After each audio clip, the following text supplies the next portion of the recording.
LP, how you doing? Bubba, I would say. Dude, we talk about outdoor bushcraft stuff, knives, camping gear, all that stuff. Greg, what's happening, my man? Marco, how you doing? How's everybody doing this evening? Probably going to keep this one down to a reasonable time, like hour and a half, 2 hours or something. Kind of still feeling a little under the weather, but we're getting there. Yeah, YouTube's been acting kind of weird, like auto starting and yeah, setting up the live was weird. I don't know if anybody else is having problems, but yeah, going live tonight definitely was a little different. Oh, thanks, LP. Definitely appreciate it. So, what's everybody up to this weekend? I'm trying to get out, but we got nothing but like 35, 40 mile an hour high winds up here in New Hampshire and rain and nasty weather. Probably make for some good videos if we can get out and do something. Justin, how you doing, my man? Welcome to the chat. How was everybody's week? I don't know. I figured I'd have another Friday night random social, whatever comes up. Threw some gear out on the table and whatever, pretty much open for discussion.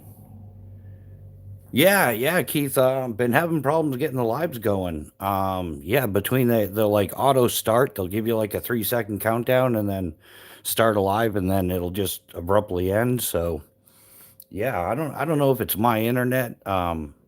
Or what it is, if it's YouTube having issues or probably my internet with the way I've noticed the internet around here gets bad when the weather's bad. So which has been the majority of the time. I really need to get back to Florida and enjoy some sunshine, do some stuff like that. But got a couple of bags packed ready to go. If I can get outdoors and do some stuff. I think I found a spot where I can do some slingshotting and go live at the same time, but I'll have to try it out. I'm hoping to try it out sometime this week. Oh, no worries, Keith. Yeah, it is what it is, man. Sometimes we live and we learn. It's water under the bridge now. So, yeah, I actually cleaned my Phobos Tier One BC. So it's actually been cleaned. I was gonna throw some wicked wax on it. Figured I'd just do that during the live real quick. Anybody else out there using wicked wax? I think it's pretty good stuff. Get a nice coating on the blade and whatnot. Careful not to slice any appendages off.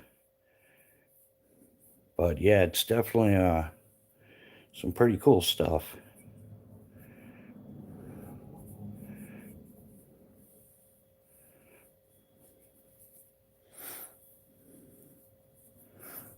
Well, ASMR, right? Isn't that the popular stuff?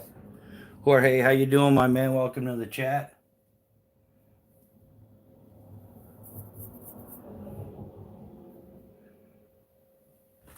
Yeah, Jorge, how's the weather down there in Florida? I'm missing it, my man. Definitely a lot better than New Hampshire. Yeah, what happened to this global warming they were talking about? It's still crazy cold out. And as you can see, a lot of this wicked wax goes a long ways. You don't need a whole heck of a lot on there every time. But this is Magna Cut too, so it might even be a little bit overkill, but better safe than sorry. And it kind of pretties it up, put a little lipstick on a pig, right?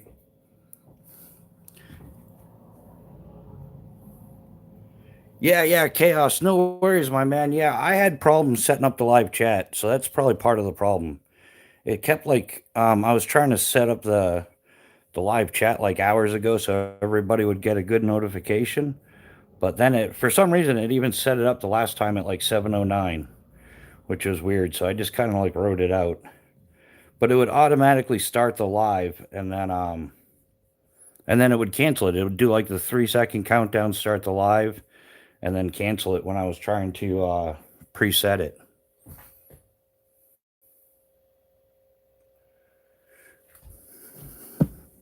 So Chaos, how was your week, my man? Anything exciting going on, or you talked to James at all? How's he doing? we're just throwing a little wicked wax on the knife. Got it nice and clean, right? So yeah, we'll probably end up getting it dirty by the end of the live, but it's a thought that counts, right? Maintenance is still maintenance, even if you use it 10 minutes later. Yeah, I might even throw this, do a little stropping on this later on as well. I got all that stuff put away. I actually got to clean my strops and, yeah, kind of like do the reset button on my strops.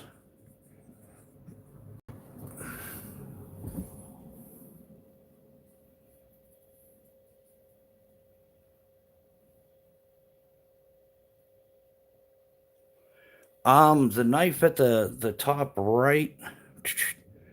I'm not sure which one you're talking about. This is the Leatherman shears, the Raptor shears. These things are pretty cool in their own right. I think I always got to have a hook knife on me. I think it's a skydiver thing. Always having a hook knife. Yeah, my lighting's all messed up too. But yeah, that's a Leatherman Raptor up there. I think that I like everything about them, but the little plastic sheath that comes with it kind of sucks. I want to get like a little custom Kydex thing to throw these in. But yeah, is that what you were talking about, Jorge? Yeah. Yeah, don't be a fool. Clean your tool.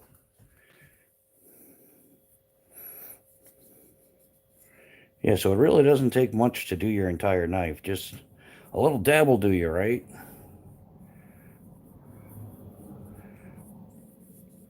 I usually work it into the micarta scales and stuff as well. Helps keep them pretty.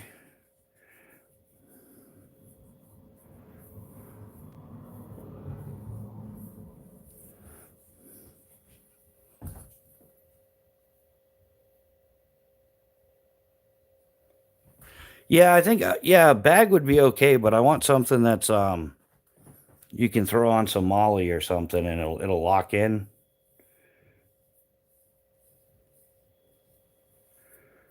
I actually got a fairly clean knife wipe off the excess a little bit.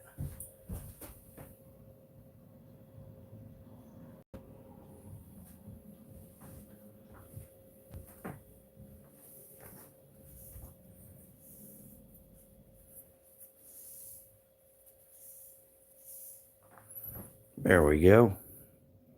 Looking good as new. And yeah, everybody in here knows we use this like every Friday. So I was talking with a guy up offer the other day. He's selling a bunch of tools for making Kydex sheaths and holsters.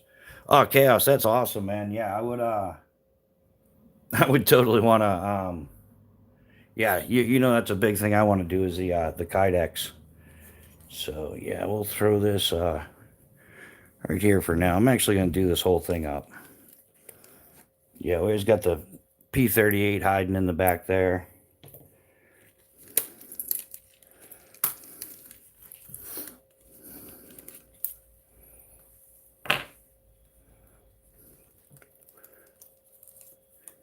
Yeah, Chaos, that's something I definitely want to do is get into the custom Kydex for sure. I don't know. I like doing crafty things, you know that? Like, I don't know. I think it's just that thing, you know, you got to build something. Got to be proactive and everything. So the Wicked Wax also, I use that on all my leather as well. Probably could have cleaned this one up a little bit, but yeah, I suppose if you did all your knives in one day, what else would you have to do, right? Same thing, just a dab on here. Work it into the leather. I would make sure to get the top, these ridges here, the top cut end of the leather. That tends to soak up a little bit more wax when you're putting it on there, but not a bad thing. It's better than having it dry out on you, right? That's one of the things about leather is it's some good looking stuff, but it's more maintenance. So depending on how much you dig the maintenance, depends on how much you like leather, right?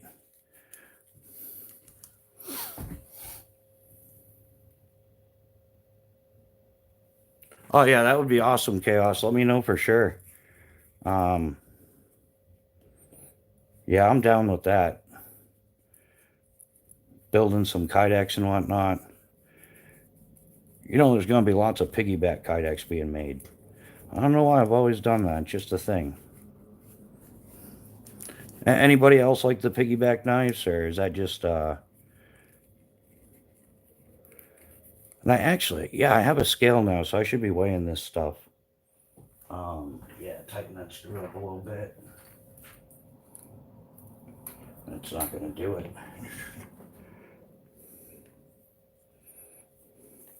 Yeah, there is a screw on this button here. So if you wanted to remove the retention strap, use it as a pocket slip. This button also comes off as well. I just want to tighten it down a wee bit.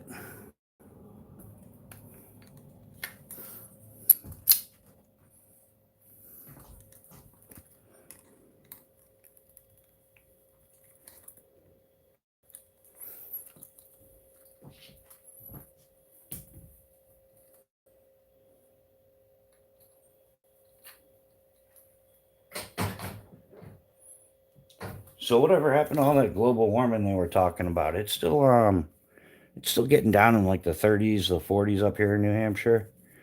I mean, 40s is a good night, but yeah, it's still getting down freezing temperatures. It's weird. We've only had like one or two good days in the last week. I got out scouting a few spots, so hopefully we can get some of the outdoor videos going. That's what I'm really holding out for on my long form videos. I figure that's what I really want to be doing is sharing the experience, camping, being outdoors. Different ninja techniques for setting up tarps and things like that. So yeah, get the backside of the whole thing.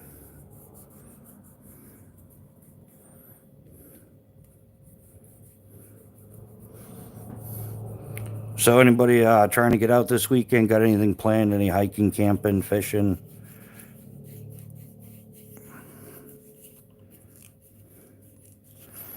Yeah, I just try to work the waxing real good. You can tell the difference after you do it versus before.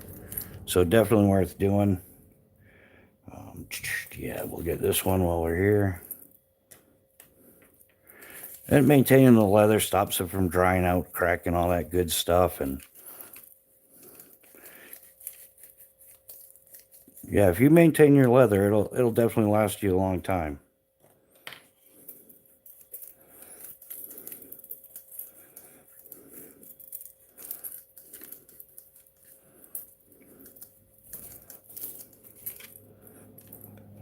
Kapow.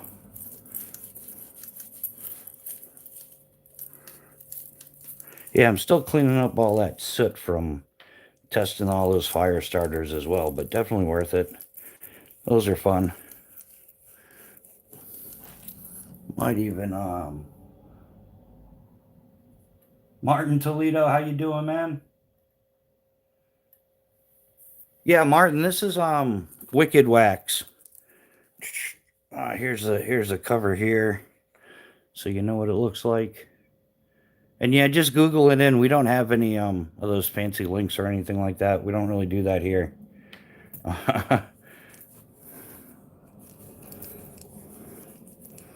Some people say we should, but I'm all set. But yeah, this is Wicked Wax I'm putting on here, and also when you're waxing your stuff, it's a good time to test and see if you got any loose screws. I actually have a couple loose screws for messing around with this all the time. But yeah, they're just kind of finger tight. I need to get the screwdriver out, but it'll do for now, son. I'm trying to keep up with the comments here at the same time. Are you in the folders because of the Tempest downdraft from Nice Fast is dropping May 10th at Blades for you? Yeah, I'm kinda in the folders, but not that big of a deal. Yeah, I think with the way society's been the last few years, I think we all got a few loose screws for sure. Just dealing with the chaos and everything going on. Yeah, yeah. Everybody needs to stop and do a mental health check, right? Yeah, some of the stuff the last few years, I'm like, are you kidding me? How are they getting away with this? But yeah, I try not to get into the politics here because then somebody ends up getting their panties in a bundle, and yeah, it's all downhill from there. Yeah, that happened last week, right? Storming bad where I'm at currently. Power may go out. Yeah, blades for you. Yeah, we got the same problem here. We've been having like extreme high winds and yeah, non like it's raining like 5 days a week here in New Hampshire. Like oh, right on, Bones. Thanks, man. Yeah, we're just doing a little maintenance, getting some of the waxing up the leather real good, and then we're gonna put it back together. This is part of my Phobos piggyback system that I run. Um, Newer setup, so we're still breaking her in, and yeah, yeah, great knife. This one right here. This is the sheath for my Phobos Tier 1 BC. And yeah, it's a little shiny right now. We just waxed this up. I actually I cleaned my knife, did a bunch of knife maintenance, and now we're throwing some wicked wax on here, getting it all good.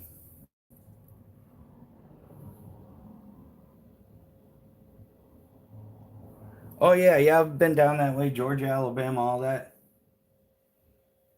Bones, I don't have any Hogue knives. To be honest, man, I was so out of the loop for so long. Hogue went from making grips and stuff to knives and stuff. Um, yeah, I was out of that loop for a very long time. That's the whole thing. My old job as a parachute rigger consumed my entire day. So everything I did revolved around skydiving for the most part. And when I wasn't skydiving, I was decompressing out riding my mountain bike and things. So I missed a whole lot of different gear stuff. I was traveling by I was touring and stuff, mountain biking and skydiving and stuff. So yeah, I missed out on a lot. Like Magpul. Magpul started making all kinds of crazy stuff. Not crazy, but cool stuff.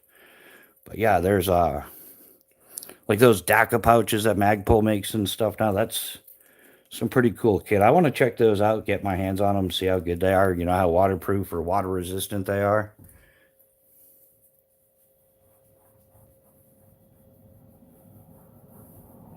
Yeah, Bones, skydiving is a rush. The downside is it makes most of everything else in life pretty damn boring. Like, yeah, when you skydive, it's pretty much like 7 days a week, 5 6 months straight, and then you get a few weeks off. If you can get a job down south, that's what you end up doing is working down in Florida or Texas, something like that, southern Florida, Nevada, Arizona for the winter. Um, but yeah, I was my claim to fame in skydiving is in parachute rigging. So I'm not only the guy that packed the parachute, but I also packed the reserve parachutes and um, did maintenance and maintained airworthiness standards set forth by the Federal Aviation Administration and all that. So yeah, man, it was quite the gig.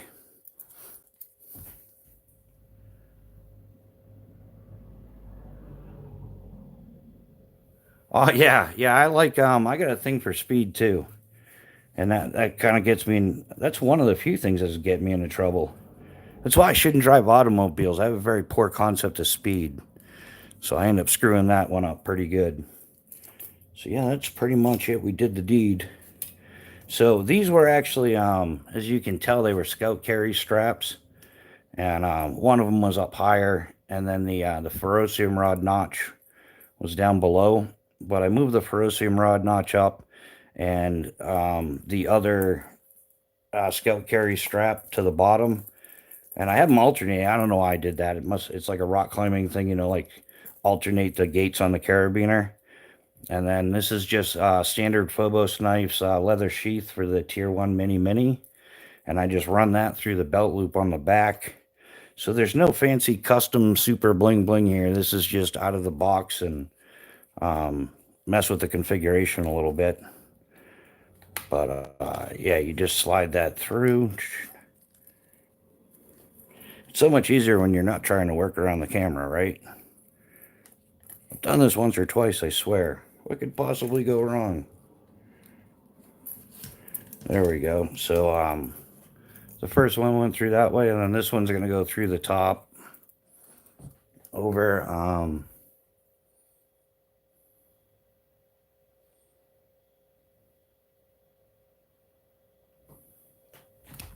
Yep, so scoot that one down out the way.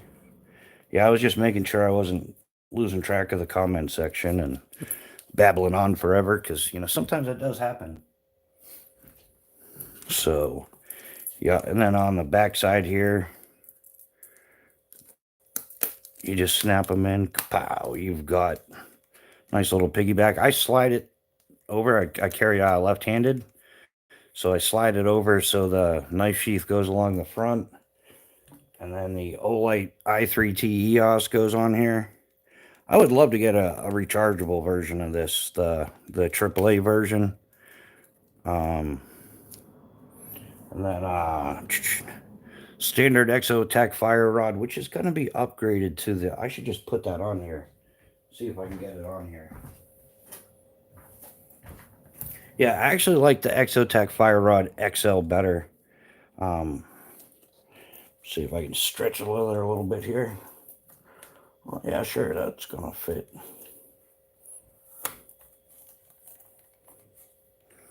It's tight, but you can make it fit, right?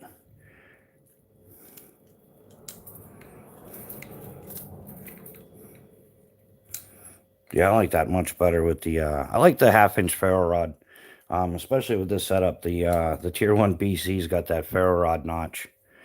It just cranks on it, so I'd much rather have a 1/2-inch ferro rod on there.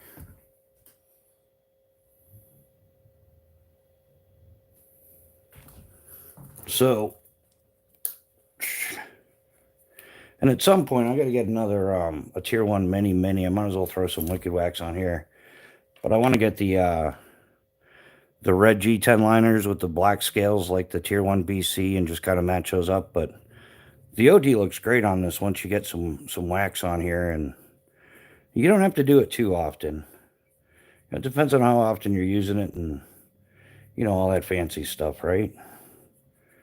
But yeah, you can see what a difference it makes on there. I'm just cruising. What's happening, man? How's the cruising tonight? Did you cruising anything overly exciting, or? Yeah, we got this going good. So yeah, this is the Tier 1 mini.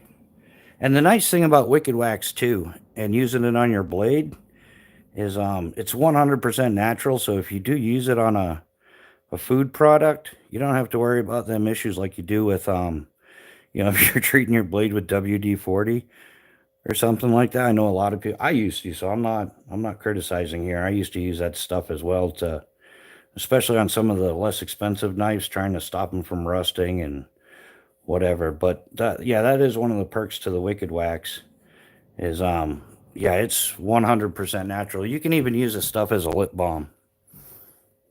What I got on there? A little something.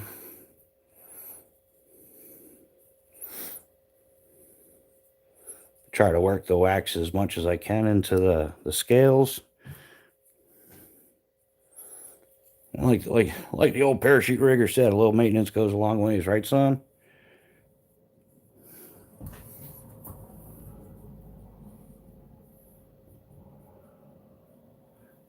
I'm just cruising. I use them for outdoor camping, bushcraft, doing whatever camp chores. You can baton with it. You can split wood. There's all kinds of stuff. Cut a lot of summer sausage with it. You know, a little field camp cooking. If you need, yeah, pretty much anything your cut needs to do. Cutting cordage, rope. And it depends on what you're doing. Depends on what you're going to carry. At least in my world. So yeah, sometimes I'll carry something small like this, and just for it depends on lifestyle too a lot.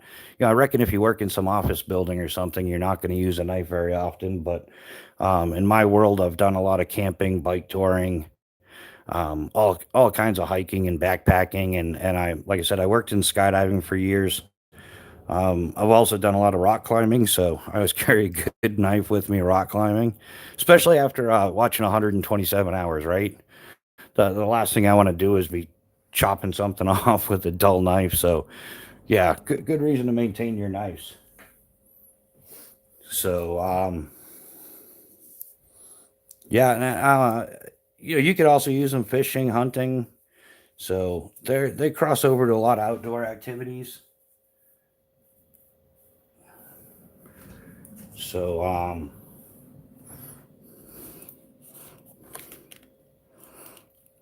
but also a lot of it falls under the hobby category. I mean, I'm not out there trying to be Mr. Survivor guy or something, but it's always a good plan to have skills, as they say, self rescue. If you have an unintentional night out in the woods or something, it's good to have some skills to get out of there.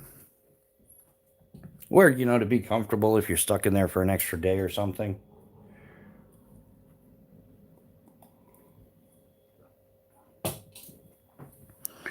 So, yeah, yeah, I should probably do my smaller sheath as well.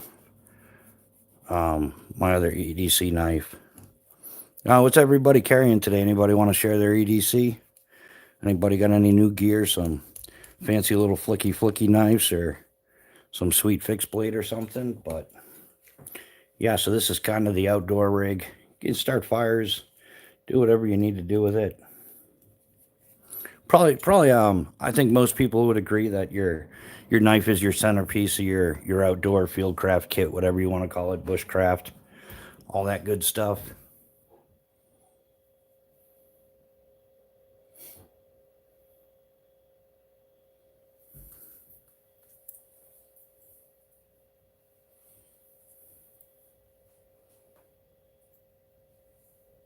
Kenneth Williams. I'm carrying Buck Intrepid Tonto. Nice. Yeah, I never got into the Tonto blades. I'm not sure why. I had one once years ago.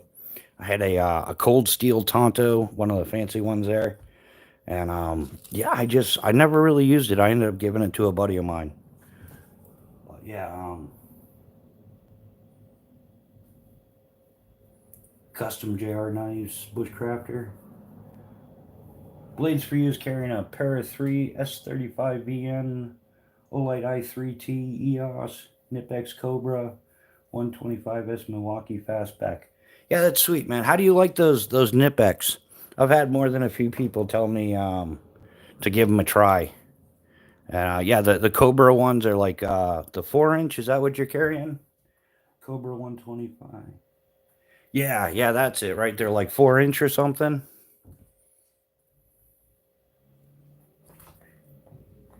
Yeah, blades. I think I definitely will. I think yeah, Chaos has told me about them a few times.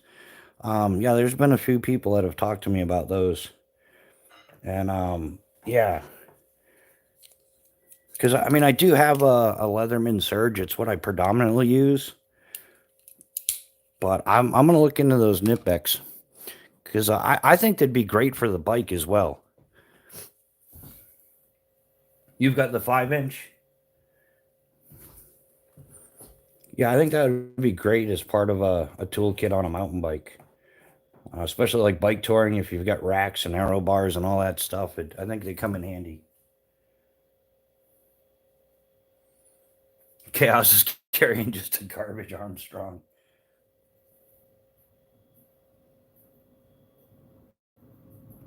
Leatherman pliers don't compare to the Leatherman pliers. Honestly, way more jaw width. Oh yeah, you're saying the Cobra one? Yeah, it's the what do they call it? Like a monkey wrench or something? Isn't that what they used to call those? I also want to get like a compact crescent wrench. I like that the big idea designs their adjustable wrench. That's pretty cool as well. The titanium one.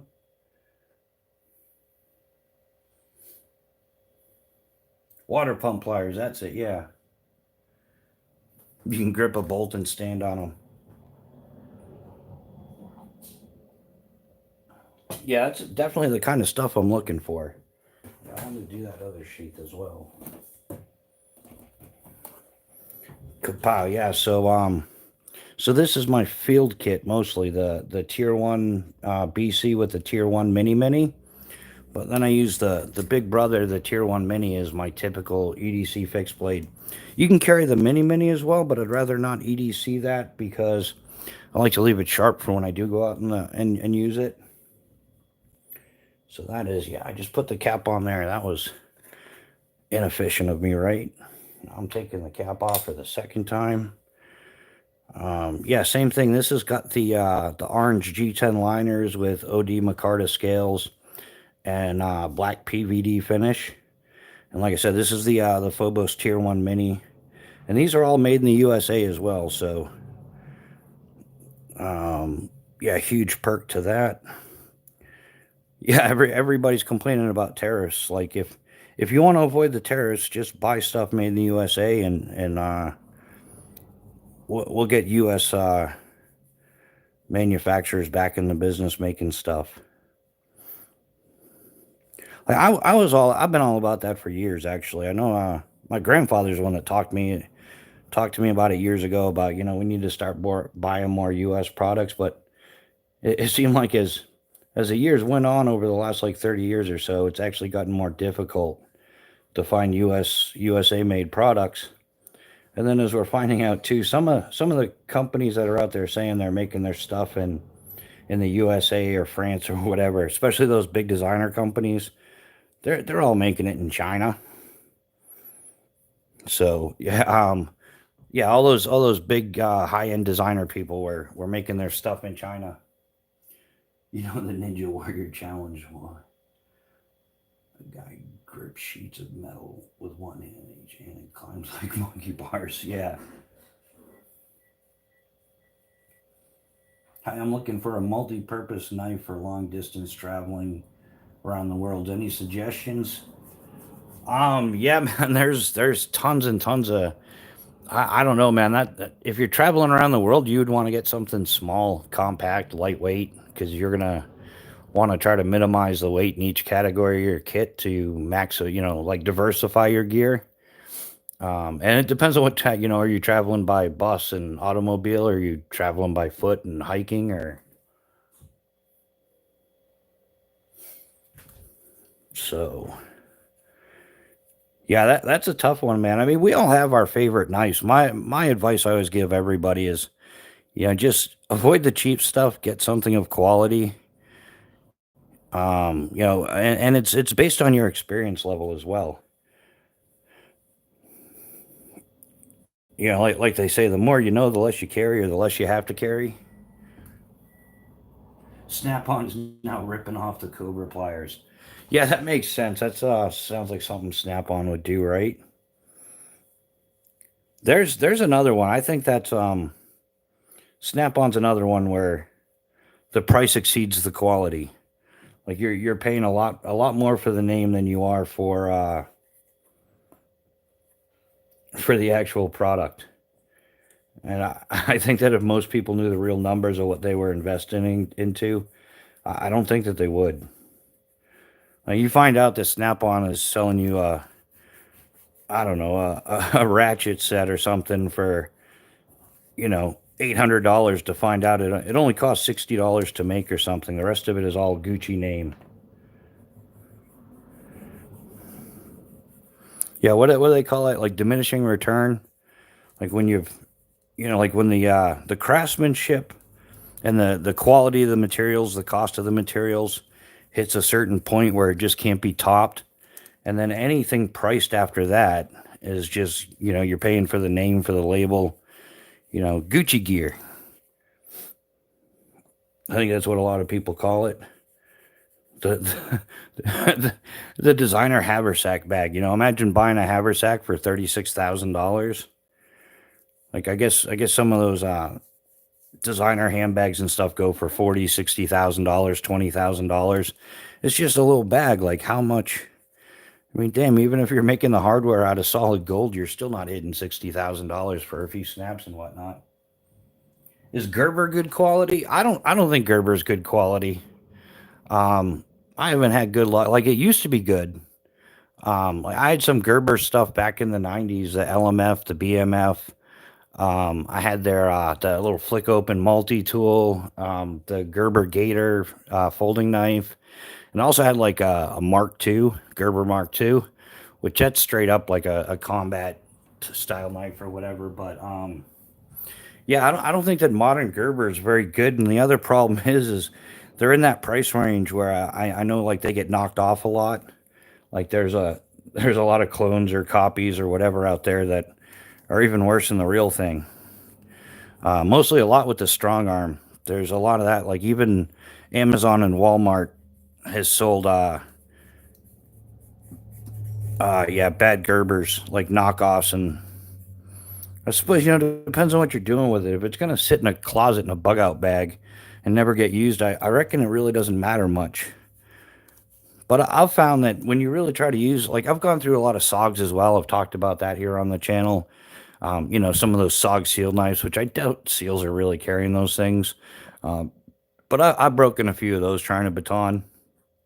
And uh, yeah, I've seen a lot of the tests even on YouTube, where like if you watch DBK Dutch Bushcraft knives, they do a lot of knife testing, and if you saw last week's, they did a SOG, and the thing was just falling apart. So I think it falls down, and you get what you pay for, and I think they count on a lot of knife buyers actually not using them. They get you toss them, they become safe cleans or whatever, but. Yeah, I don't think Gerber's all that great. I mean, go for I don't know what they call them, like a mid tech or something. And you'll be a lot happier because you won't be breaking knives if you are using it. I think that's a huge thing. So, but yeah, that should about do this one too.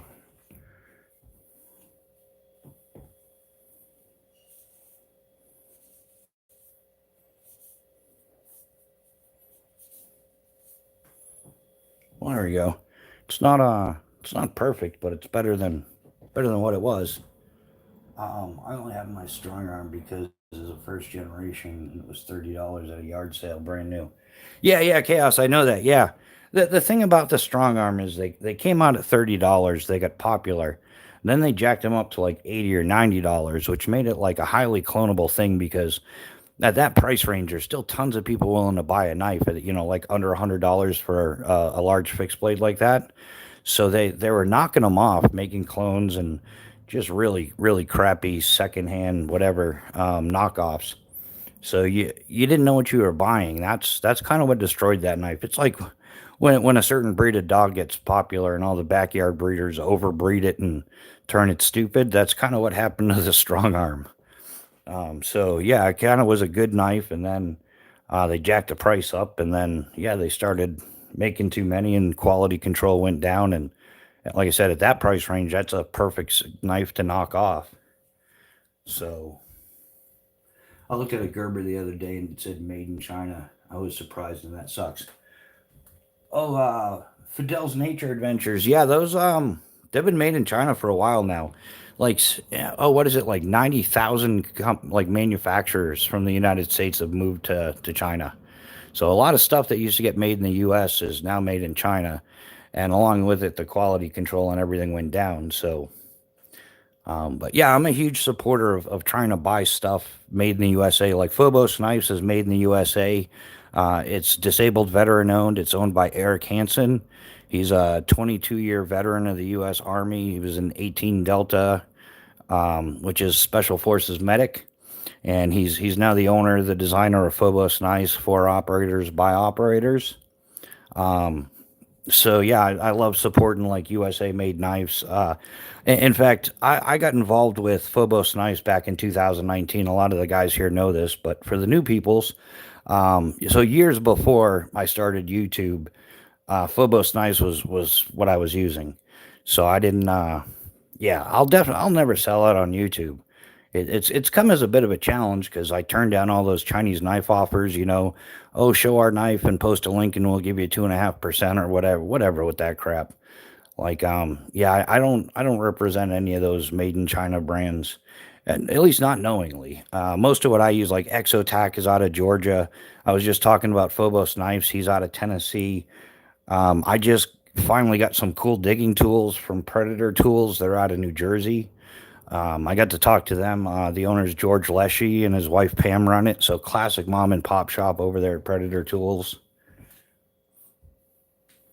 So I try to get into a lot more USA made stuff. Yeah, like Exotac, Simple Shot Slingshots. They're made in the USA.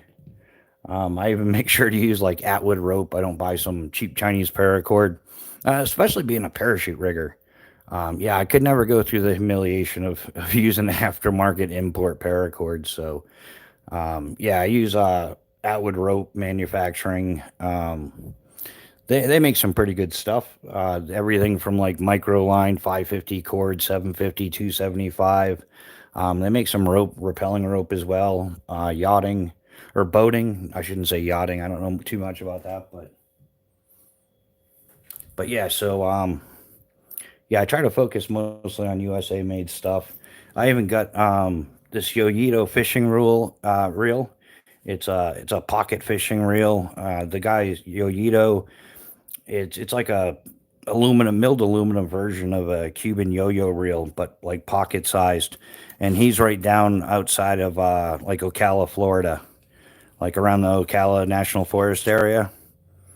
And so yeah, it's a hand fishing reel. I'm not sure if you can tell, but this front side is actually a tapers, so it helps control the line as you cast it out. It's a hand, you just hand cast it, but very cool little hand fishing reel, pocket sized. You can use that, throw that in your bushcraft kit or even your backpack or something, and you got something portable you can have fun with.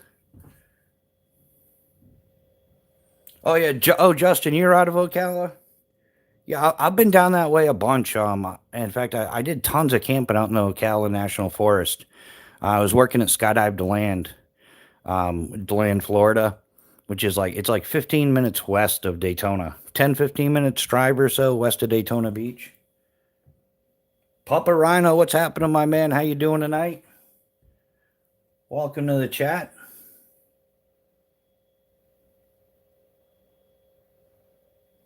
High torch. I don't know what the best hunting knife is. Yeah, it's whatever works the best. I mean, you're gonna look for certain things. I mean, like what, and there's gonna be a difference whether you're hunting moose or squirrels.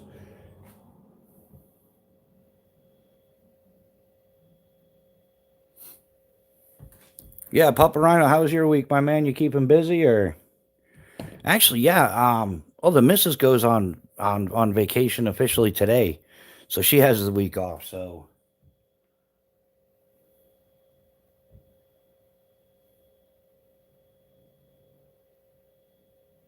um, I would get something like that has high edge retention. Yeah, yeah. To be honest with you, High Torch Forge. I don't really get into what the best hunting knife is or anything like that. I just kind of use what I use. I haven't used hundreds of knives where I could, I know there's a great knife out there specifically for deer hunting, but I don't know exactly what it is. I don't get into that. The best of, the top five knives of 2024, the best 10 survival knives of, January 2025. Yeah, I don't really get in. I just kind of have what I have, and I use them.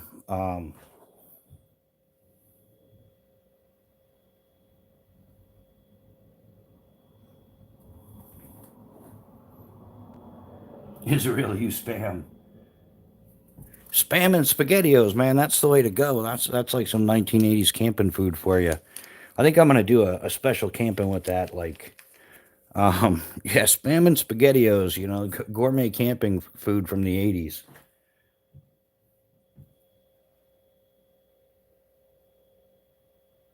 Juneteenth Day. Okay. Yeah, but we're only in May, man. We're not even in June. Yeah, exactly. Bacon flavored spam with some spaghettios, or bacon flavored spam with some eggs, and then you could have spaghettios with meatballs for lunch. Where, yeah. I know a lot of us back in the day in Civil Air Patrol, that's what we brought. We didn't bring all that freeze-dried food and everything, like a few cans of SpaghettiOs with some meatballs, some Slim Jims, some beef jerky, some snack stuff like that, some gump, trail mix is what they call it, but they call it gump now or whatever, some fruit and nuts and chocolate. No bacon. Bacon flavored spam and ramen. That sounds good. Yeah, Justin's all about the maple spam. And, yeah, so what else do we got going on? So that's that, the Tier 1 Mini. And we got that all cleaned up.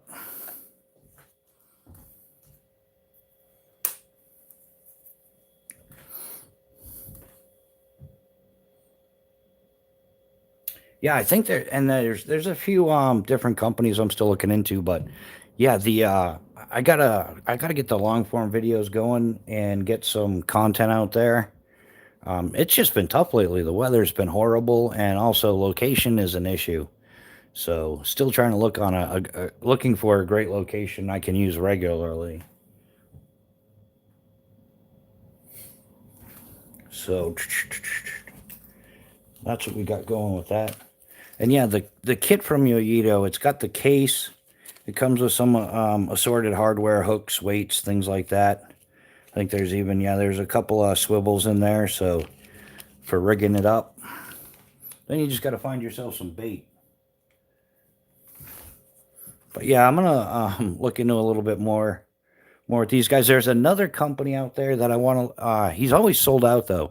It's Rodless Reel, and he has the UFO, the unidentified fishing object, and it's similar to this, but it has like a bearing system in the center. I think it's a larger diameter, and then it's got a crank in the middle. So it's pretty cool. But that's a Rodless Reel. But every time I look into them, they're sold out. They're a little bit pricey too. They're like $150. This one was like 65 for the kit, and I think the reel just empty is like $50, and that's shipped. So yeah, that's Yoyito, and yeah, like you guys know, I don't have links. I'm not really. I'm trying to do it all based off of do it with my own money, have my own opinion. I think when you get stuff for free, then you tend to be it's almost unavoidable for me, at least. If it's free, I have to be nice about it. Like, who can really complain about something free? So I'd rather buy it, have an honest opinion, and just order it and see what their customer service is like and whatnot. So, Brown Sugar, how you doing tonight? Welcome to the chat. How's your week going? So that's yeah, that's where I'm trying to go with that. And yeah, still avoiding the Chinese knife offers. They've actually slowed down. I think I've told most of them to go pump sand often enough. They got it.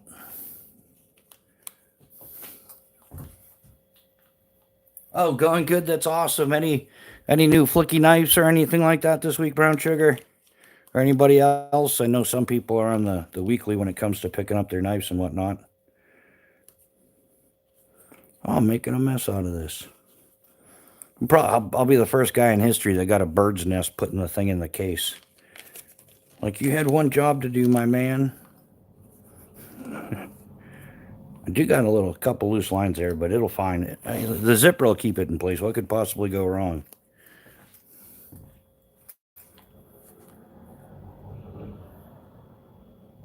Oh, Egan, yeah, this one here is the Phobos Tier 1 BC. This is like by far one of my favorite knives. I just got done cleaning this thing, my man. And yeah, it's made out of Magna Cut, so the edge retention on this bad boy is awesome. It's 11 1/4 inches overall.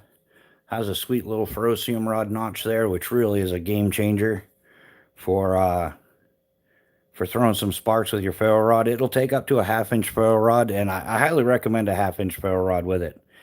Because of the increased surface contact, you are going to cook through that ferro rod a little quicker than normal. It also has the bow drill divot here if you want to do some friction fire stuff, or you have to.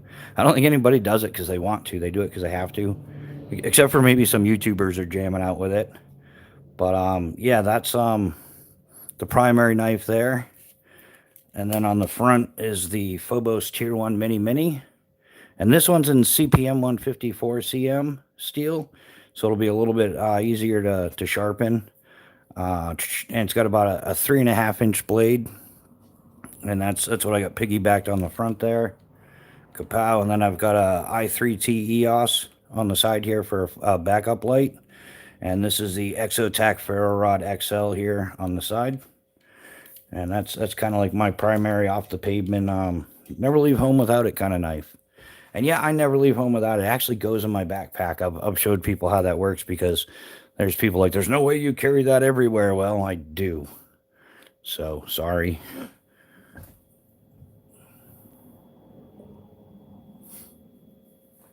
So, yeah.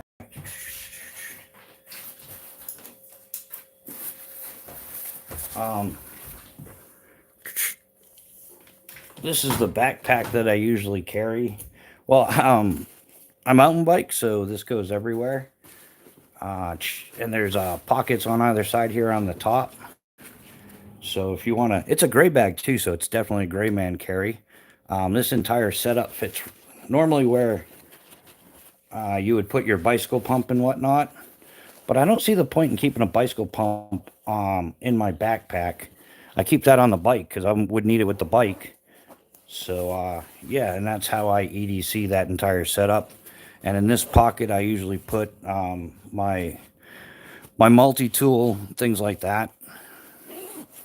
So, but yeah, gray man, this is the Camelback Hog NV. I've had this pack for like, I don't know, a good 6-7 years at least, maybe a little longer. No, like 8 or 9 years, I don't know. But yeah, that's how I EDC that thing is. And I know, but it's not, well, I'm not looking to fight with it or something. It's more like if I fell off my mountain bike and broke my leg, I would have the ability to have the tools to start a fire and, you know, provide a little shelter if I had to, stuff like that. But yeah, I literally EDC this. And before this, I carried a couple of Spartan blades the same way. So it was just switching it out.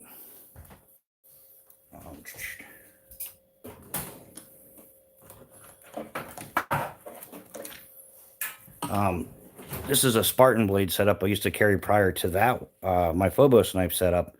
And this is the Spartan blades Enyo and the Horkos. And same thing, it just goes right in there. And zip it up and you're good to go. That's how you carry EDC a full-size knife. You don't have to carry it, you know, Rambo style on your belt and all that everywhere you go. Especially, it just wouldn't go well on a mountain bike. But yeah, so if I get off my mountain bike and I have to do something, I always keep my pack on. So I always have the basic stuff. I also have like 3-liter. It's a Camelback, so it's got a 3-liter bladder, 3 liters of water. I usually throw saw and stuff. It has a beaver tail pocket as well, so I can throw some stuff in there. In the main compartment, I keep a small insulating layer, like a fleece or a sweatshirt, along with a rain jacket. And that, so yeah, if I do, you know, if I do something stupid and I wander off, leave my mountain bike behind, at least I keep my backpack on, so I have everything I would need to create some shelter, have some water, all that good stuff.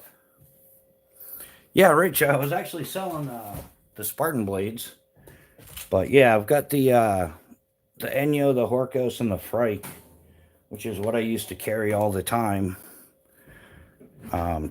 This was my primary carry, along with the Spartan Blades Palos button lock folder, but I've sold that one already a few years ago. But yeah, so this was pretty much what I carried. And those knives will do just about everything. They're great knives. The only problem I had is, like, I know like the Frike is designed for as a fighting knife, a self-defense knife, whatever. So when you cut with it for a long time, if you're cut, which you know, it's not really designed to, but, yeah, it does get uncomfortable. So I wanted stuff with more ergo friendly scales, more comfort, less hot spots, that kind of thing. Got the Harsey Fighter new at USMC. Yeah, the Harsey, those are some sweet knives. Yeah, I'm definitely a big fan of the Spartan blades as well. But yeah, when it comes to ergos, in fact, yeah, like I said, this is the 3 knives I was carrying right here, and the 3 that I'm carrying now is more like this. Same concept, just different knives, and all of them are just more ergo friendly for doing some extended use work. This is the FOBOS Knives Calcula. It's S35 VN steel, red G10 liners with carbon fiber scales, PVD coated. So yeah, so kind of like still running the same or like 3 knife system, but just switched it up a little. That's all. So yeah, it's just more comfortable in the hand for extended use, and yeah, so that's what I'm doing with that. Yeah, and then this tool, this is the Predator Tools Crusader hand digging tool, and this is made by George Leshy out of New Jersey. Oh yeah, what am I doing here? Yeah, they're all made in the USA. This one has like the old school. It has a twist open, like waterproof capsule in the back. It does have, instead of on the outside where it's going to get broken, it does have a compass and like a button compass in the tail of the cap, and it is hollowed out. You can do the whole survival hook, fishing line, all that stuff. Throw some matches in there. I was thinking maybe some of those little toilet tabs, so if you got to dig a cat hole, you would have some emergency little toilet tabs in the back if they fit. But my goal for this is I want to get this Cerakoted, and then once I get it Cerakoted, some custom sheath. Nick Martino, what's happening, brother? You made it. How are you doing, my man? Awesome seeing you. And then, yeah, once I get the Kydex sheath made up for this, then I'm going to throw a front pocket on here, piggyback, so you could put some wet wipes or whatever you got to do. But, yeah, I think this would be an all-around good digging tool. I mean, definitely you could dig cat holes with it. Dakota fire holes, you could use it digging for bait if you're going to do a little fishing or something. You can use it for scooping up some coals to throw on your Dutch oven. And, yeah, or you can build one of those crazy little, secret hideaway apocalypse fort with alligator pond. Or whatever those, those crazy bit. You could do something like that. Because he's crazy.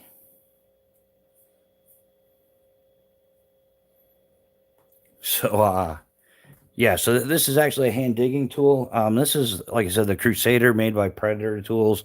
It's the model 75C. And then they have this one is like $85 because the milling of the handle and stuff is expensive. It does come with a sheath, but they have the model 85C, which is, this one is only like $50. It doesn't have the hollowed out handle and everything, but it is a like slightly more compact version. This one is about 1.5 inches shorter than the other overall.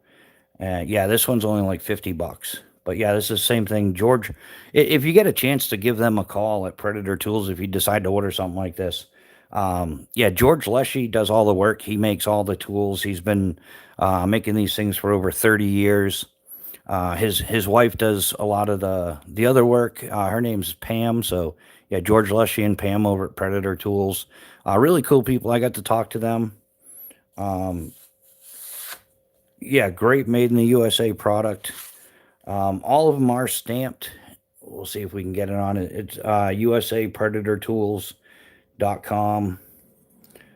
Each of them is numbered, and it's given the year. This one was made in 2024. There's the eagle stamp there. And then made in the US, this is 197.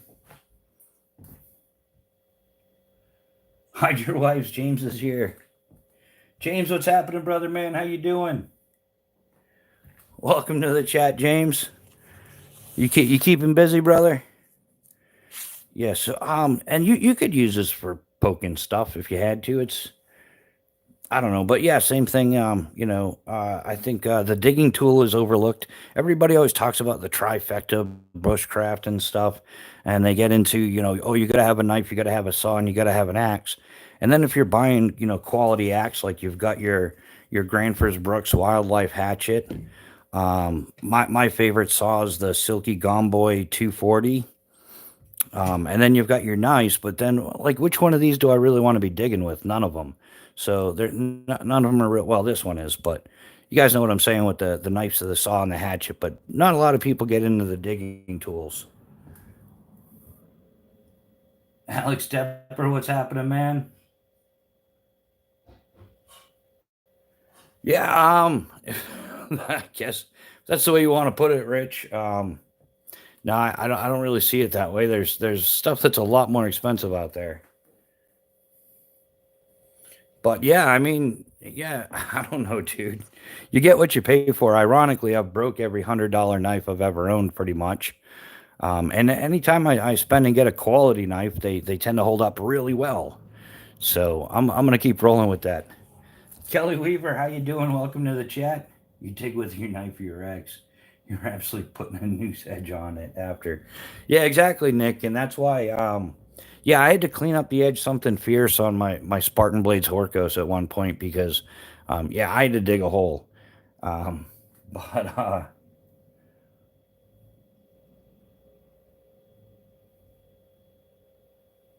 so yeah, I don't know. For a Magna Cut knife, I think it's a hell of a deal. I mean, look at what they're getting. Like the TRC Apocalypse, that thing's around what, $500-600, and I don't. It doesn't really have all that much to it. Um, yeah, in fact, if you break a scale on that, it's more like the riveted stuff. Um, so yeah, I mean, there's knives way more expensive. A lot of the Falcon Even knives and stuff, those get expensive. We won't even get to the artsy crazy. So I didn't know people would pay $20,000 for a knife, but they're out there. But as far as functional, like hard use knives, I think that's a fair market. I tend to look like if it's a full size, you know, like 11 to 12 and a half inch knife or something like that. I'm perfectly happy paying like in the 300 to 400 range, for a full size knife. But,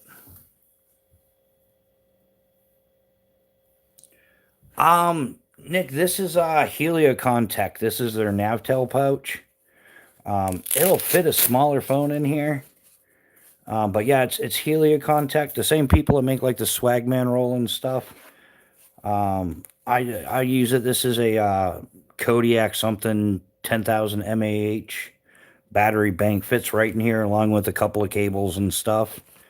You can fit some of those Storacell AA or AAA in the front, or if you've got a smaller cell phone, you can fit it in here.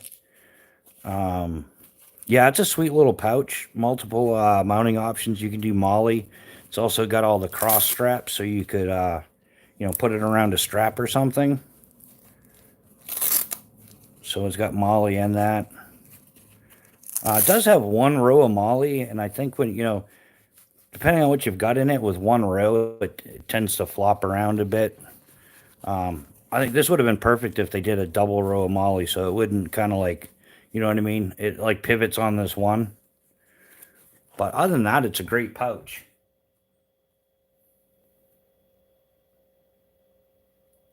Yeah, Nick, I've also got what is it? It's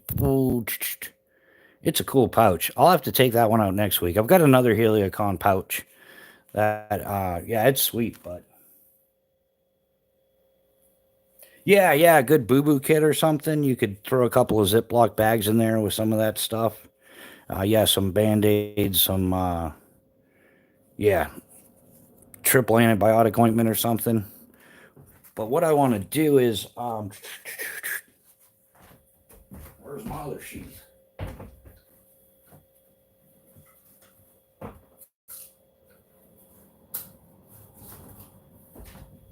So when I hopefully I get to make my own sheath, but I want to make a custom Kydex sheath or have one made for this multi-tool. And then when I do, I'm gonna have the slots put in it like this, but I'm gonna have it lined up to fit this pouch. So once this becomes custom Kydex, kapow, then this is gonna get piggybacked on there because everybody knows how much I love a good piggyback pouch.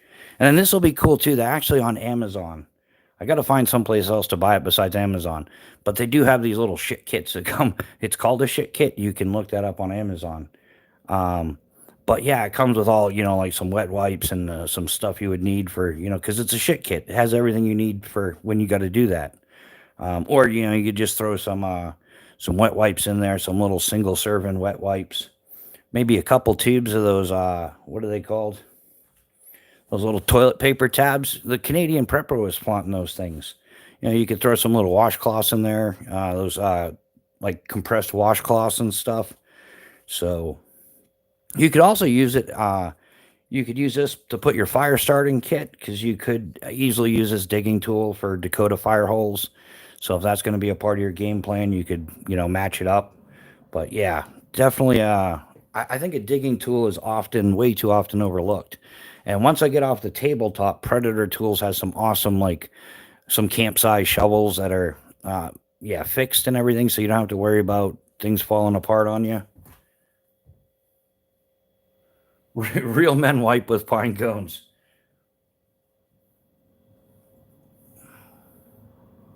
Yeah, I don't know about the pine cones thing. Yeah, I've always, I've carried the wet wipes out there for as long as I can remember. Where for a while I bought those small, like it's like a quarter roll of toilet paper or something, but there's no tube; it's just rolled into itself, so it's only like 1.5 inch diameter. Some stuff. Yeah, I've used those. Those are like they charge you like so much money for that though. It's like $10 for 3 little rolls. Like you can get the whole roll for like a whole roll for like $2. Like three seashells exactly. Or maybe a portable bidet. You could be upper class outdoor bushcrafter guy and bring a portable bidet with you. Oh, I was in a live chat a few weeks ago. It was like a 4.5 hour conversation. Was like how much better a bidet is for you over traditional toilet paper, and I guess you really can't argue that too much. Though it does wash the butt fine. So real man like with yeah, just getting caught up on the comments here, guys. So yeah, so that's where we're going with that with the tool thing. We're getting this kit together. Still rocking the Spyderco Sage 5 CF every day. Still enjoying this knife.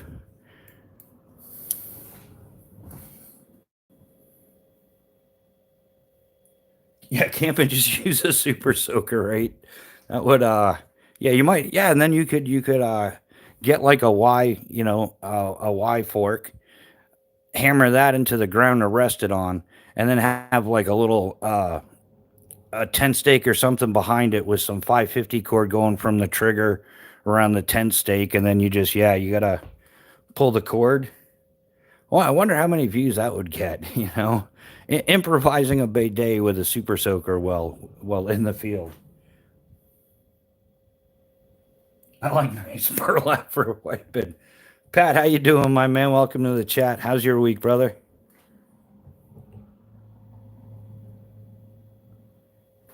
Yeah, we know chaos, but that's we got to make it special for YouTube. Penguin, people repent and put your faith in Jesus. Okay, man, rock on with your bad self. Yeah, chaos. That's the whole thing, man. We're YouTubing it now. You can't just poke a hole in a cap in a squeeze bottle or something and call that effective. It has to be like overbuilt and elaborate. Like the the Binford bidet 10,000.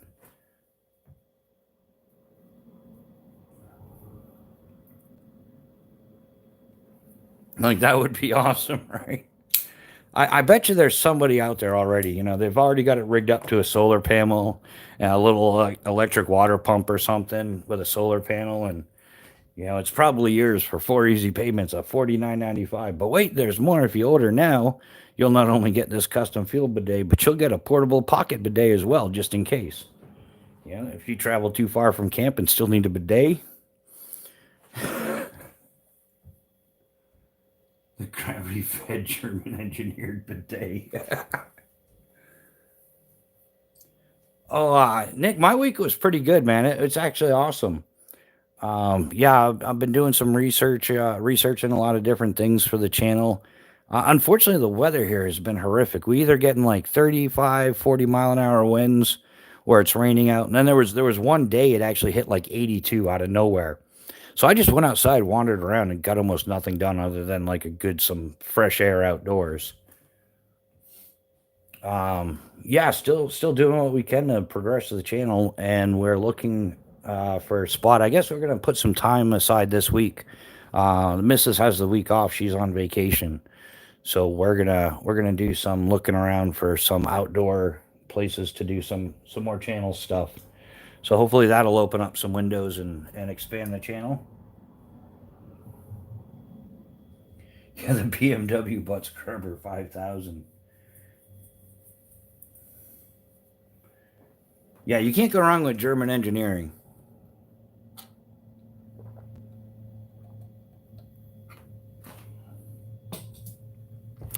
So yeah, so that's the plans. I mean, I know there's well, it's one of those weird things. I know where I could go do something, but I don't have the gear to do it. Or yeah, it's just weird the way things are just coming out like, almost like that a day late and a dollar short, but something's gonna pan out eventually.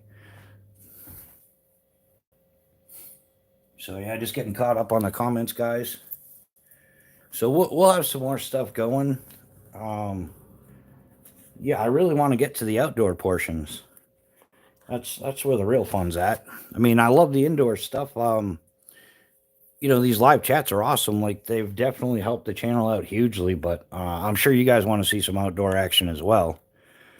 We gotta be out there testing some more of this stuff. And yeah, I gotta wait. I'm still waiting to. I want to start that little candles project, the beeswax candles that kind of go with the pyro pucks. But I gotta wait until I get rid of some more of the patches and the pyro pucks to rotate and reinvest. So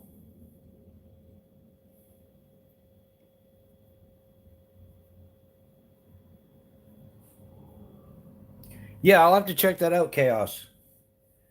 There's yeah, there's a whole bunch of places I gotta but man, I'll tell you, every time I go check out a place, it ends up being disappointing. It's usually like overrun by the homeless or something. It's even the hiking trails, like the short hiking trails, the day hikes and stuff, like most of those have been overrun. It's or is that the right word to use, overrun? It sounds right. It has. I guess that's the proper terminology. So I suppose overrun is better than saying infested. If you said like it's been infested with homeless people, might get upset.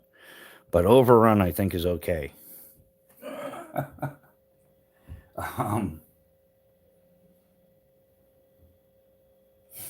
yeah, I'd like to get up and do some, Franconia notch stuff up there as well. Pinkham, well, maybe not Pinkham notch. A lot of those trails get crowded. You got to really catch them off season or something, or yeah, be willing to bust out the crampons because everything gets overcrowded up there.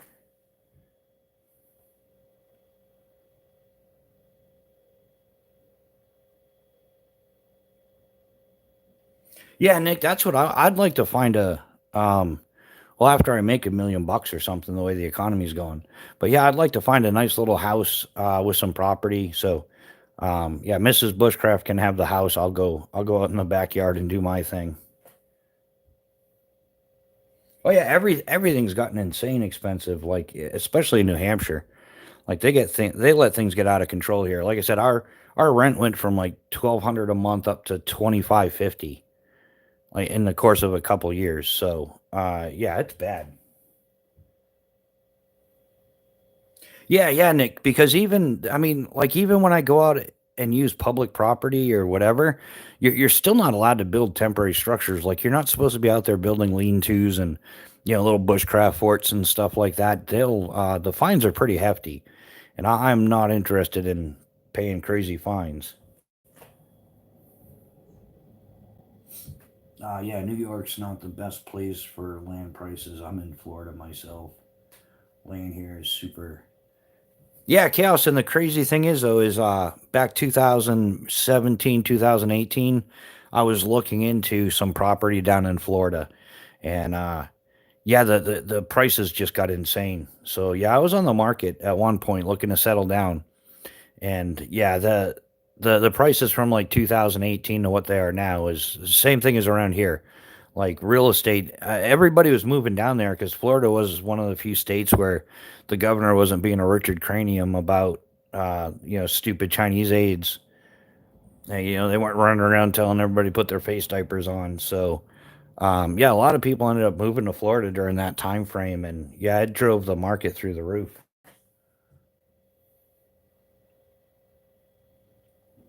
Yeah, exactly, Nick. Yeah, I'm not. Yeah, I don't even want that much either. Like even on YouTube, I'm not looking to become like, million subscriber channel and super YouTuber, whatever they call them. Um, an influencer or whatever. Yeah, I'm just looking to do my thing and yeah, it doesn't take a lot to make me happy, but yeah, a few acres, 10, 15 acres, something like that. With yeah, it doesn't even need to be like some 12,000 square foot home or anything. Yeah, yeah, you could do a lot with 1 acre. Put like a tiny home on it and have some nice little outdoor kitchen and everything. I've seen some nice setups like that. A lot of drop zones have they've got like RV parks set up for staff. And some people, when there's bad weather, high winds, low clouds, we can't skydive. There's a lot of building and stuff that goes on. People build like stone fireplaces and gazebos, all kinds of stuff. It's kind of like they turned it into like a little Miyagi land or something. I'm gonna strike a plot and live in a cave. I'd like to do the those dugouts, the partially buried ones. They do earthworks, earth forms. They've got like the balloon, you fill it up, and then they shotcrete it and backfill it and everything. You got a couple of places I'm looking at where I can get 10 acres with a river or stream on the property for like 150K. Yeah, Chaos, you should buy that up, man, and we'll do some camping at your place. That's like I said, that's one of the big things holding me back. In fact, we couldn't even. Mrs. Bushcraft is on vacation for the week, and the campgrounds still aren't open, so we couldn't even do like a car camping thing. So it's getting tough. Like if you don't own property, it's crazy.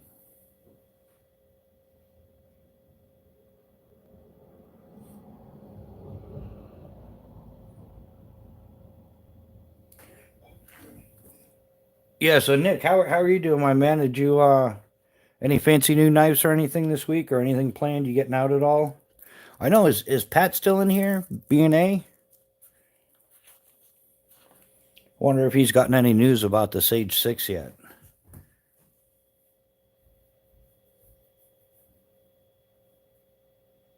Let's build an Amish mill. Yeah. What could possibly go wrong, right?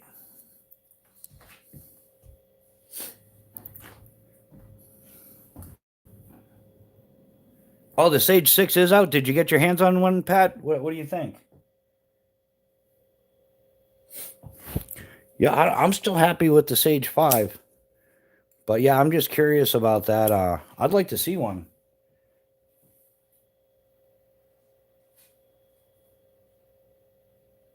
Terrence Funderburg, how you doing, my man? Welcome to the chat. Haven't got mine. The fancier one isn't in yet. Oh, which yeah, you're holding out then. Good plan.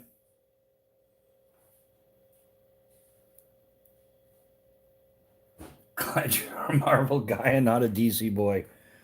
Polywog Apocalypse. That's all. Yeah, glad we could work that one out with you. Yeah,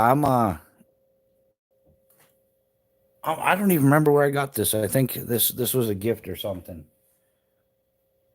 Eating pizza and lurking. Yeah, I could go for some pie tonight. Yeah, I probably shouldn't. I gotta be working out more. That's something I should be working on more is some fitness and stuff. Um, Definitely. Yeah, I gotta yeah, do the trail, do some hiking.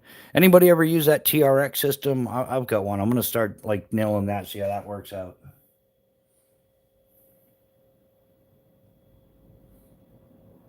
Oh yeah, the new colors on the signal. Yeah, I couldn't get into that one, Nick. I got it out. I played with it for a little bit. The signal that is. And yeah, I definitely I like the weight and the feel of the Surge better. But yeah, so I still think my next Leatherman purchase is going to be the Wave Plus. I think that's kind of like the little brother to the Surge. I think that's like exactly what I'm looking for. In the Punisher movie, the character called the Russian was stabbed with a real bellow song. Fun fact. Movie facts. Yeah, I agree, Nick. I don't know though, because I've looked into some of the add-ons for the Signal, and they've got that like little hammer end add-on. That might be kind of like little pocket size hammer might be cool, but I don't know if it's.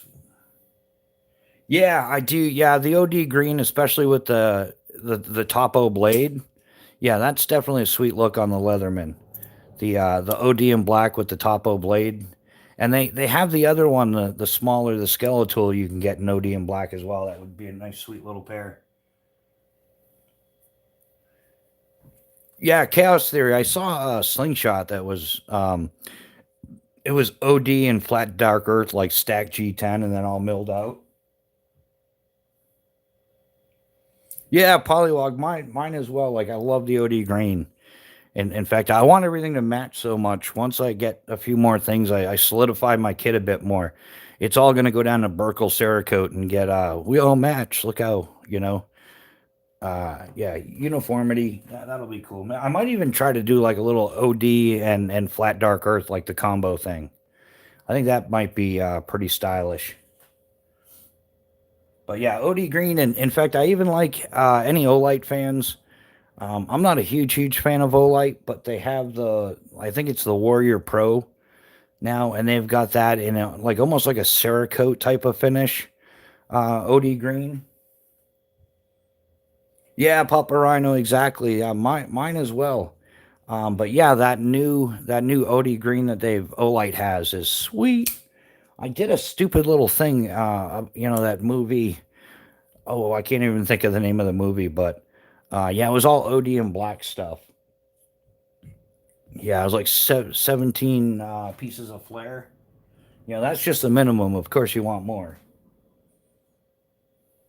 Yeah, yeah, Nick, I'm there. Like all earth tones, like it all blends together. That's the best part about it, especially after it gets a couple dirt baths. Everything kind of like flows together. Yeah, Papa Rhino, the moss greens. Yeah, some of the colors that they pull out. If you look at the Cerakote lineup for multicam, yeah, some of those moss greens and stuff, those are very cool. Do you ever do your outdoor adventures in the Yosemite area? That's where I'm at. No, polywog. Mostly, I'm an East Coast guy. Most of my rock climbing is like probably 99% East Coast. Same thing skydiving. I probably 90%, 95% of my skydiving is all east of the Mississippi. I've been down the eastern seaboard from Maine to the Florida Keys. I mean, I've been out to California, Arizona, Nevada. I mean, I've worked in Las Vegas, Eloy, Arizona, um, Lake Elsinore, California. But yeah, it kind of wigged me out there because it was the only places I ever went camping where you had to have a roll of quarters to take a shower. Like a lot of the campgrounds out in California area, New Mexico, Nevada, that desert area, yeah, you got to bring a roll of quarters and yeah, like, and it's only like a couple, like you get like, I think it's like 2 minutes for the first 75 cents, which that's how long it takes for the water to warm up. And then it's like 25 cents a minute or something, or 50 cents. I forget what it was, but it was running like $4 or $5 to take a reasonable shower. Yeah, OD green and black, my favorite colors. Gray 2, Coyote Brown, and OX. Yeah, yeah, and yeah, doing stuff on the West Coast is different. The people are different too, like not in a bad way, but they're just different. Yeah, completely different lifestyle out that way. Even in the skydiving community, like you can tell a difference in between West Coast and East Coast skydivers.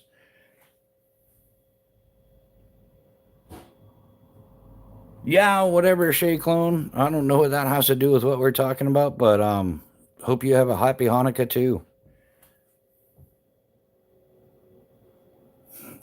Yeah, yeah, chaos. That's one way to put it. Yeah, they're a different breed out that way. It's like a whole other country, like on the west coast. Same, maybe north south, same thing, but not nearly the same.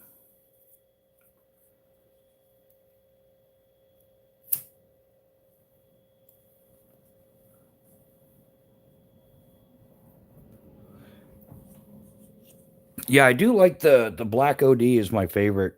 I do still plan to get a Simple Shot Pro, which is the aluminum version of this. It's milled aluminum and stuff, and then yeah, get that Cerakoted.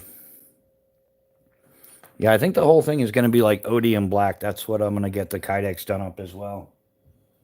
But yeah, Papa Rhino was definitely right. Some of the moss greens and that adaptive green, Ranger green, it's almost like looks like a kind of dirty green, you know? It's not like a bright krill or crayon green. Like, you know, some of those OD greens are pretty bright.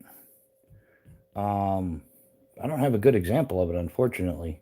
But y'all know what I'm talking about.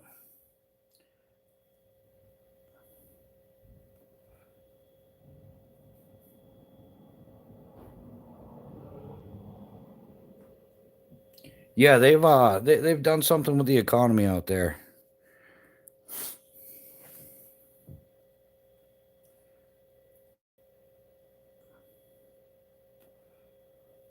Yeah, yeah, this is more like a brighter green, but I don't have anything that's really matte. Um, yeah, like that new Olight I was talking about.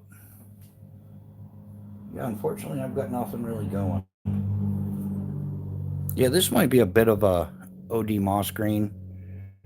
The Exotech. This was their limited edition OD in black fire sleeve.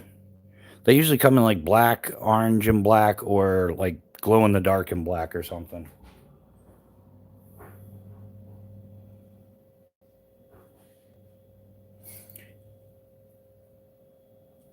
Yeah, Chaos. Yeah, that's an i3T EOS, the AAA version that's on there.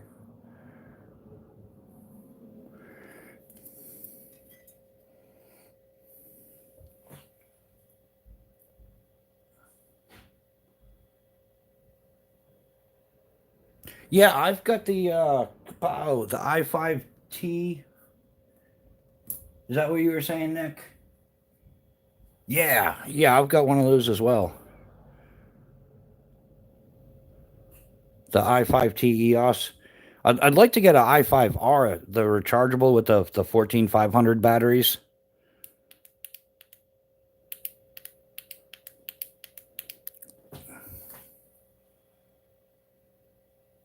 Yeah, yeah, this is I've got both the double A and the triple A. Little size comparison there. Oh, and then this bad boy.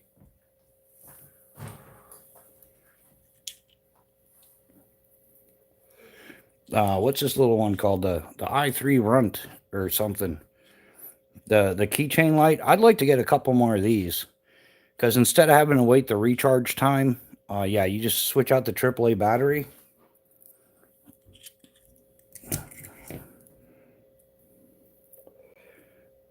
Yeah, what are these little ones called? i3E EOS. Yeah, these are sweet. It's got the twist turn on and off.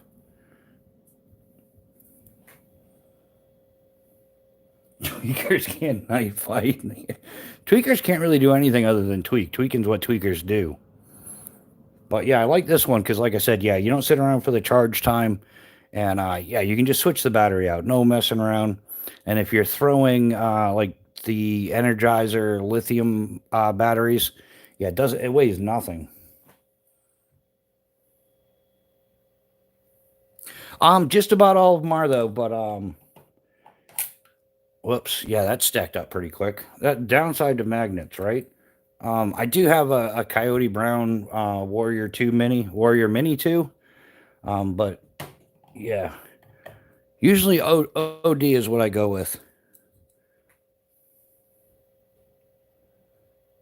Clint Gage, how you doing, man? We're just, geeking out on gear, talking about, our favorite colors, OD, flat dark earth, coyote, earth tones in general. Geeking out on gear a bit. Kind of like asking why people always talk about the trifecta of bushcraft, because they'll talk about like knife saws and hatchets, but they never talk about digging tools. And if you're slamming any of that stuff into the sand, you're definitely, you're going to have to do some work on the edge. So, yeah, we just do a digging tool instead.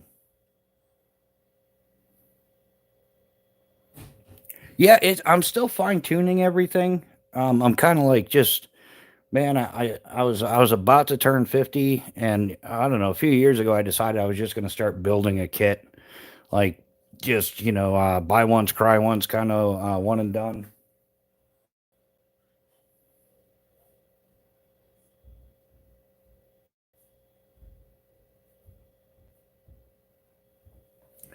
Yeah, yeah. Well, I showed you my Exotac stuff, right? My OD green Exotac stuff.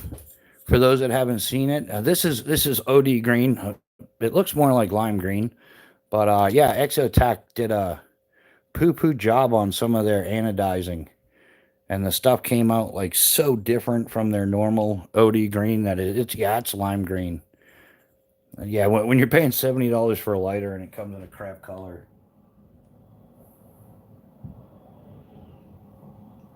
Oh yeah, yes, the Spetsnaz style. Yeah, yeah, Clint. We just blame it on autocorrect. It's never your fault anymore. It's autocorrect. It's autocorrect is the one that did that to you, my man. Dean, how you doing? Welcome to the chat. How are you doing this fine evening? Well, this was nice and organized, but we have turned it into a CF. We got a mess going on here. So we're pulling things apart. Oh yeah, Dean P, the Phobos knife blades. Yeah, these are by far my favorite. I can't wait to get some more time in on those.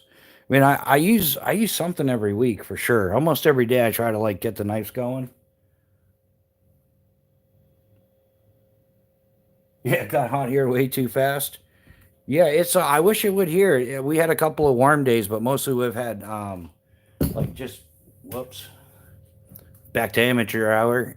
That was special effects. We were simulating an earthquake. Quick, what's your preps?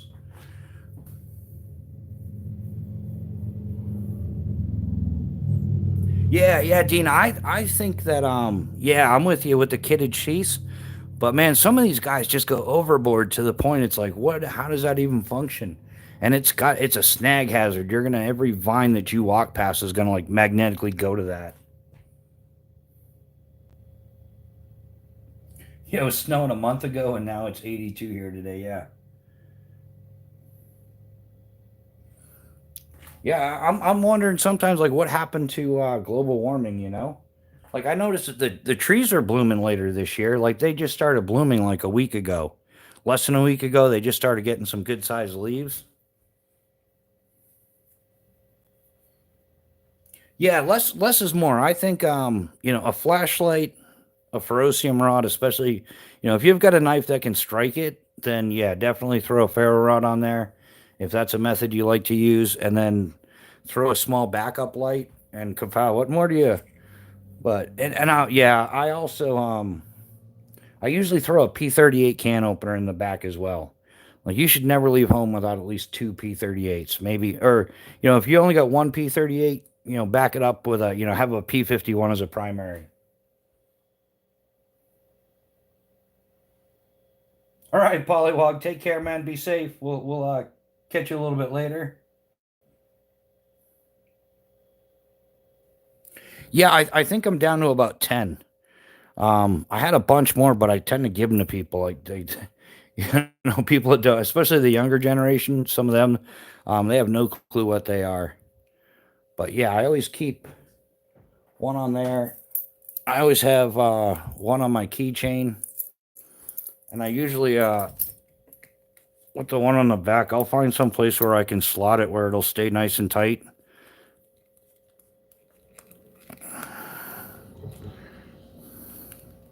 Like on here, I've been putting it kapow right in there. And there's enough tension there. It's not going to slide down. If it does slide down a bit, it gets caught on the strap anyhow. But yeah, and then yeah, this one I usually put the i3 TEOS as a backup. And I like these ones. I think for AAA flashlight to qualify for me to carry it, now it's got to have the double clip so you can throw it on your, on the visor on a baseball cap or something. Use it as a headlamp. That's like if it doesn't have that feature, then yeah, I just don't. And I know there's some brands out there that don't have that. So yeah, they had them in everything back then. Yeah, the old Vietnam kits, the C ration. Um,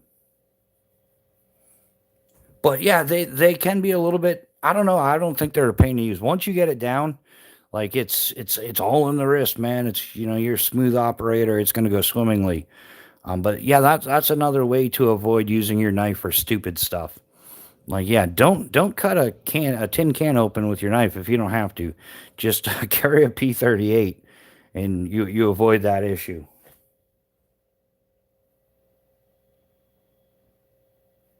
Oh yeah, the full size can openers, the twist one. Um,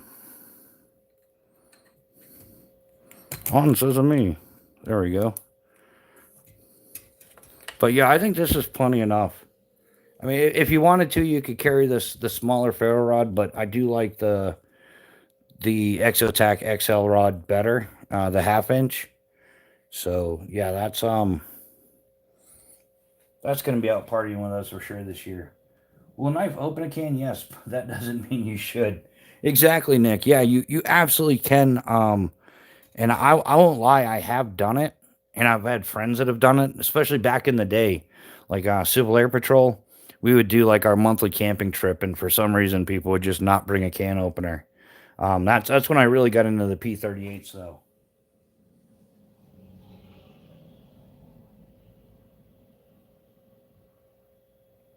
Yeah, Nick. The way I have this set up is the smaller knife. That is like kind of like my food knife, or yeah, if I had to do some field work with it, some game or whatever. And then the larger knife is camp tasks. You could definitely baton with it, do all that stuff.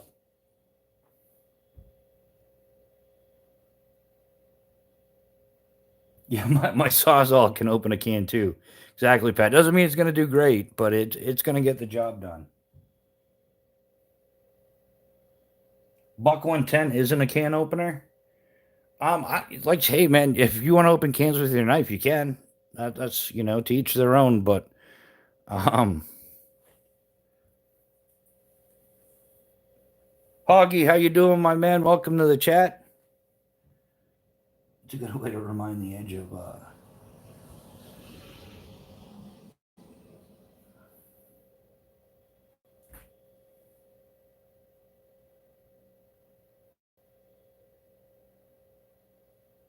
Yeah, just getting caught up on the chat. Sorry, guys. Just keeping track here. Um,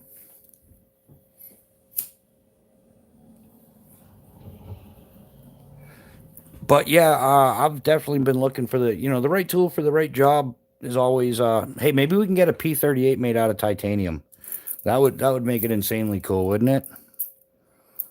I wonder how that would work out. Oh, you're at the Tennessee Slingshot Gathering. How's that? Well, you hanging out with Ethan and those guys? I think yeah, Ethan's from Tennessee. He would be there, right? How's he doing?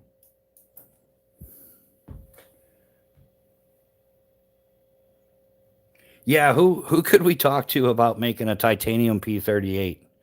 I don't know. I can't do any more projects. I'm still trying to recover from the last two, but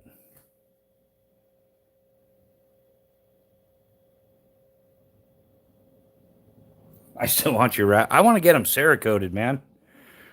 I do. I want to get everything Cerakoted. I know that probably sounds sick. But yeah, I was talking to Burkle Cerakote. I think is going to do a whole bunch of Cerakoting at some point once I get everything together. We're still in the acquiring and building phase. Then once I've made a decision on all like this is definitely the tool I want to You know, it's going to be put in the primary kit. Yeah, Nick, I love 'em. Like a good set of shears. You can't go wrong. Like, yeah, knives are nice, but sometimes you just need scissors. In fact, I've been thinking of getting the Leatherman Micro and checking out the scissors on that one. The one that folds open and it's a little pair of springy scissors.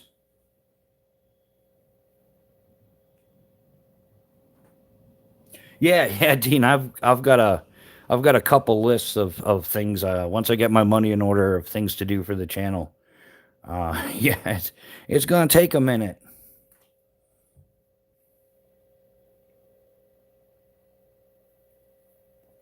But yeah, I've got, well, I shouldn't say a ton of stuff. I've got some stuff I want to check out. And then, like, what would the better reel be? The Yoyito or the Exotac X reel, for a hobo reel? They both have their pros and their cons. I might get both and do the YouTube thing and be like, which one do I like better? Or, hell, just carry them both. Don't be a sissy. I have a SOG multi-tool. It's just smallish, but scissor based. Yeah, that's why I was looking at the Leatherman Micro. Is, yeah, it's a scissor based small one. They had a big sale on them a while ago. I wish I had gotten one. They were like 50% off or something, marked down. They're like 40 or $50, and they were only 20 or 25. I mean, that was a pretty good deal. But yeah, I missed that one. It's always, yeah, they have the best sales when you're absolutely broke. Yeah, that's how that goes.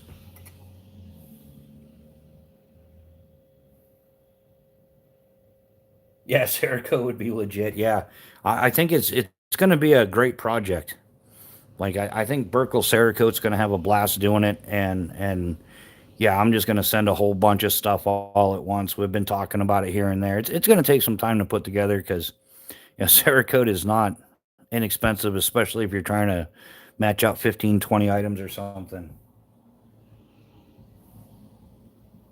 Yeah, Nick, I think it's around Christmas time. So my goal is, for Christmas to, around that time, is to pick up on that deal. And DFH, what's happening, my man? How you doing? But yeah, Nick, I want to kind of capitalize on some Christmas sales, so I'm hoping to get some content out there. Get Google sending me some checks so I can finance a channel. Oh, taking them apart's a pain. Yeah, I haven't taken mine apart. I haven't had the need to.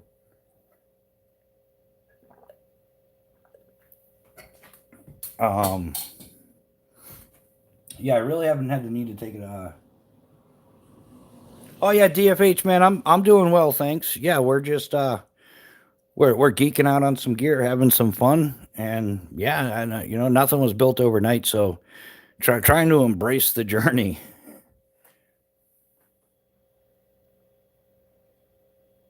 Yeah, DFH, if you want, man, yeah, shoot me an email. We can get together on the phone or something sometime. That would be entertaining.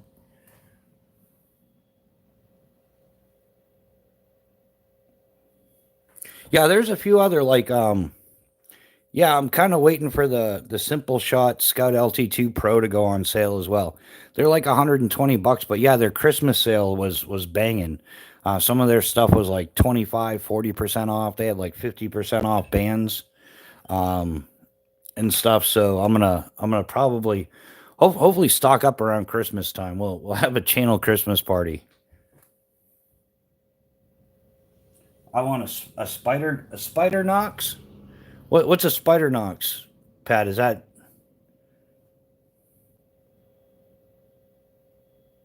Nick? I swap blades on my Skeletools, and I'll never do that again. Yeah, there's it. Yeah, it doesn't go to well. Yeah, but and there's one time at Skydive camp. So yeah, that doesn't go well, does it, Nick? Sometimes it's hard to get the words out.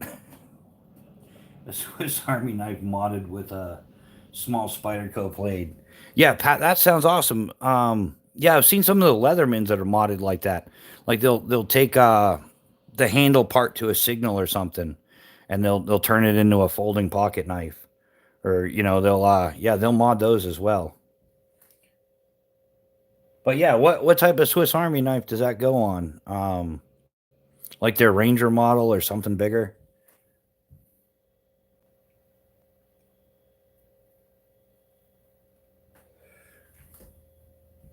Yeah, is it one of those, after you take it apart, you're like, I might have to ship this back to the manufacturer.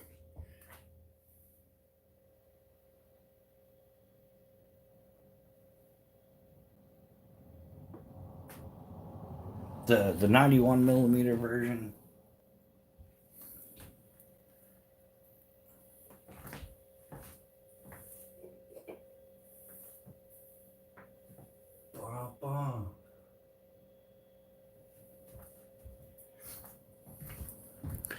But so yeah, so that's a few of the things that I'm looking into. I still gotta get into a bunch more with tarps and stuff. I'm definitely gonna go through Light Fighter for some of it. AquaQuest maybe. I don't know.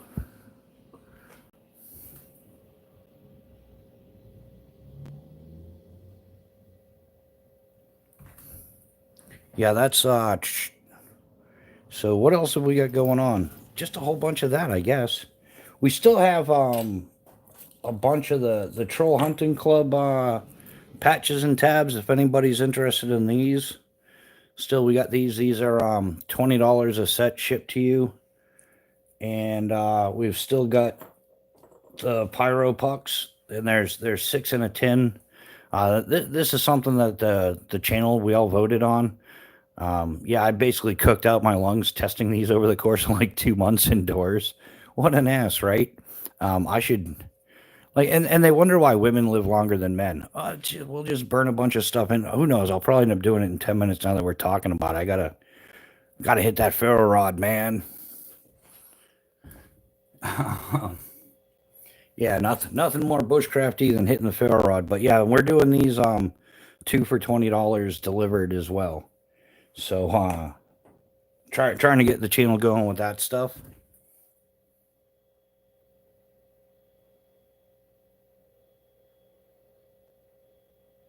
So yeah, anybody got anything planned for this weekend? I was trying to plan something. Like I said, Miss Bushcraft on vacation for this week. So who knows? Maybe we'll get a little extra something, and we'll be able to get out do something. But yeah, exactly, Nick. Like who doesn't love a good burn test? Yeah, I could. There's probably a few people that don't like a good burn test, but we're not going to get into those people.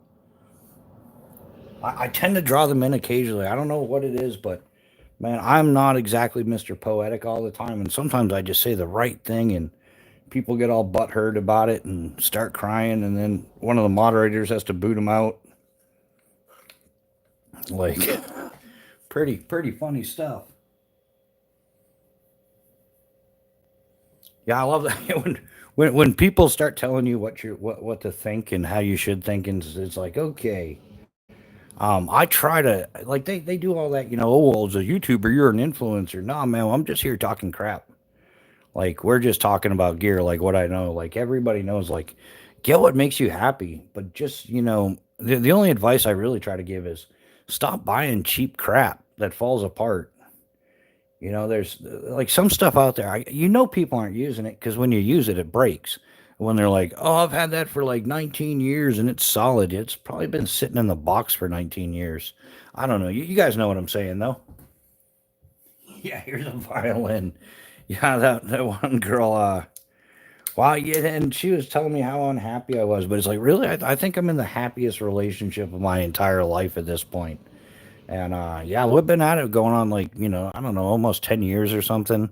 She could probably tell you how many hours, minutes, and seconds. But I'm within. I just round up to the nearest decade or something, or round down.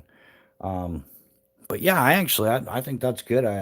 With everything that's gone on in the last 5 years, yeah, if it didn't break our relationship, then yeah, my relationship is more solid than I've ever had in my entire life. And yeah, some crazy up in here telling me like, yeah, all because see that's the whole thing. If you talk about statistics, and it's just like, I just said what the statistics are. I didn't make those statistics. I didn't make them up either. Like I don't understand that. Yeah, exactly. Yeah. Here's the world's smallest violin. What's wrong with you?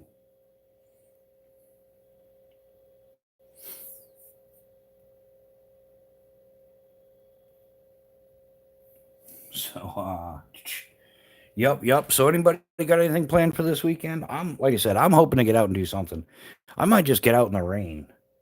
Like maybe, I'll go hit a rainy trail or something. I'll do one of those speed walks. No, I'll go a regular walk, but then I'll do a shorter something and speed it up. Like that might be interesting. Time lapse or whatever they call it. We'll try some fancy video, special effects. I don't know.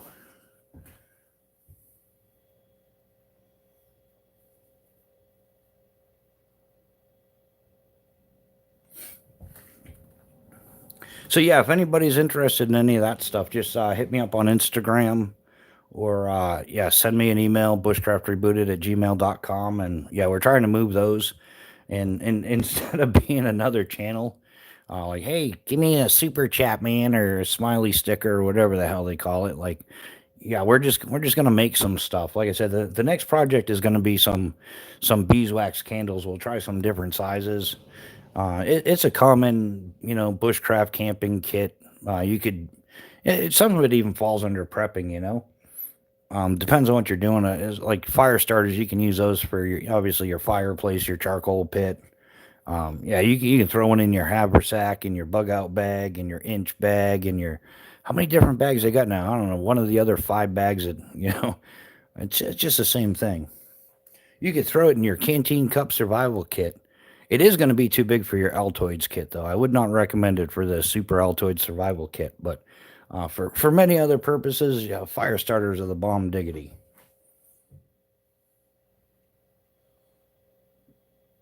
So, did anybody pick up anything made in the USA recently?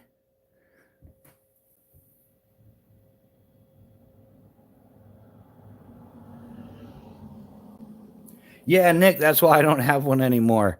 I've had those UCO candles, and yeah, the refills are crazy, stupid expensive for what they are. And yeah, I think like at one point I had bought them in bulk, and I like the idea of having a candle for camping. They're great. You could even use it for starting a fire. Light the candle and just light stuff off of it, whatever. Yeah, and they will throw a little bit of heat in the tent. You set up a couple good candles in the vestibule on a freezing night, and it'll bring your tent up a few degrees for sure. Good source of light without killing your batteries. But yeah, I think that's going to be the challenge for me is like I think I'm going to try to make them because you can, depending on what type of wick and what blend of wax and everything, you can change the burn time. So I'm going to try to go for like a longer burn time, um, like lower heat, longer burn time, and then and try to keep them so that they don't cost like a bajillion dollars.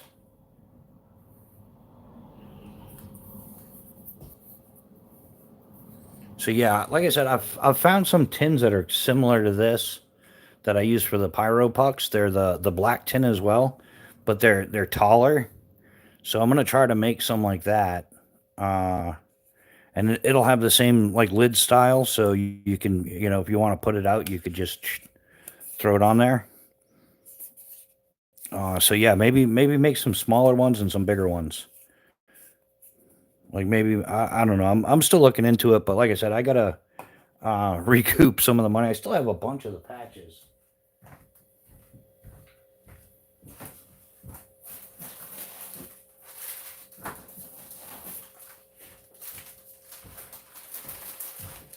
Yeah, I think I've still got about like 20 sets of patches or something like that. A little over 20. So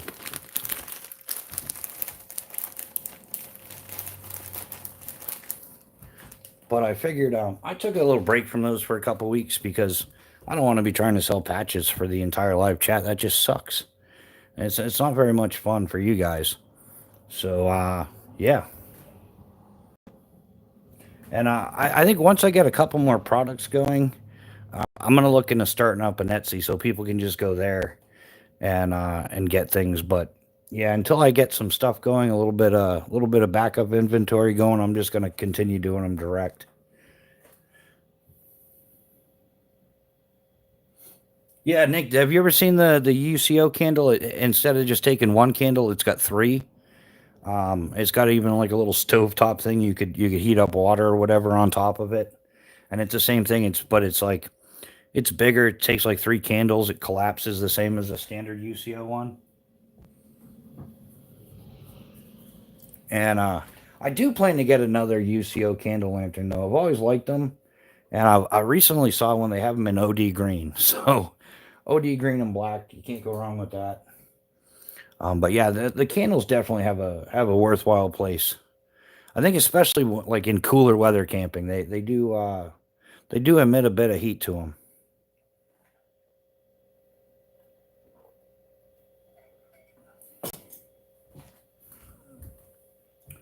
So that's where that's going.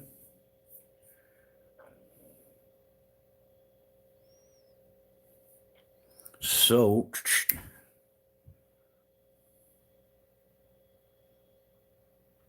oh yeah, yeah, Pat, those are classics as well. Um yeah, white gas Coleman lanterns. Yeah, especially once you get working that mantle, like you know how to burn off that mantle and keep it going, and you always remember to bring some spares. They're without a doubt like awesome nostalgic lanterns. And I think that's another one of those. If you can find the older ones at a garage sale or a flea market or something, those are better made than the newer ones. I do like some of the Princeton Tech has a cool little lantern. Runs off a few AAA's or whatnot. I'm gonna check that one out eventually as well. Yeah, like I said, I've got a bunch of stuff I want to bring onto the channel, but we're just trying to get it going. Yeah, the the YouTube payout for shorts and even these like yeah, I think what is it? I make something like 30 cents every 1,000 views for doing a short live. It's yeah, it's definitely, and I understand why people say like, oh, you got to get like, well, I don't know, you don't have to, but a lot of people like, you got to do affiliates and brand deals and all that stuff in order to really afford to be able to do YouTube.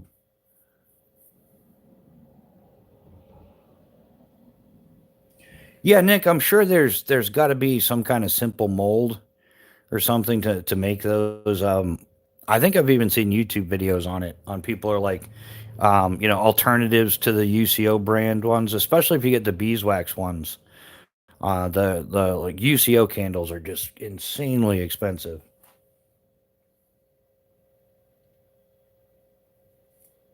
Yeah, I haven't owned one of those Coleman lanterns in years.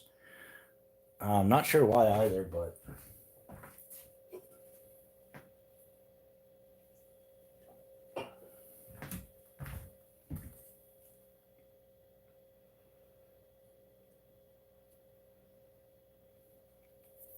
yeah, yeah, Nick. Yeah, like I said, that was my issue with it too. But it would be interesting to figure out a way to make some inexpensive ones, or even if you took a couple bucks off the price.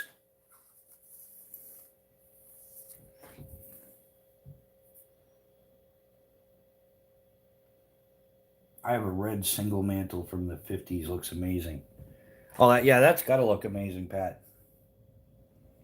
And it's the one. It's on the like you have it on the side or it's mounted on the lantern. Like it's been in use since the '50s.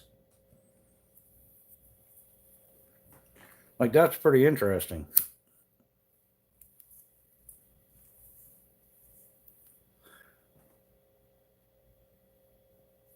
Yeah, I wonder how's the lag doing.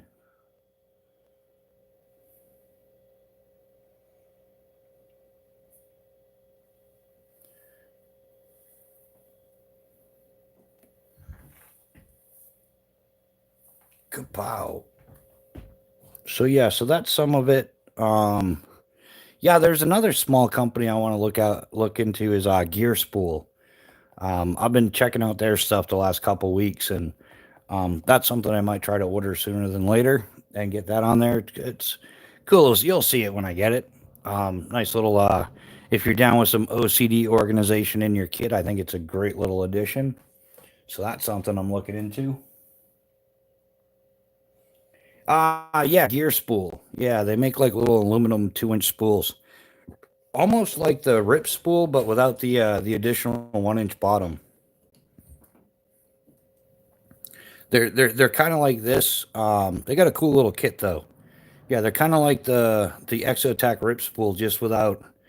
Yeah, it doesn't have this bottom portion, and it doesn't have the hollowed out inside. But if you're looking to spool anything 2 inch, duct tape, wrap, anything like that, you could use it for small cordage, fishing line.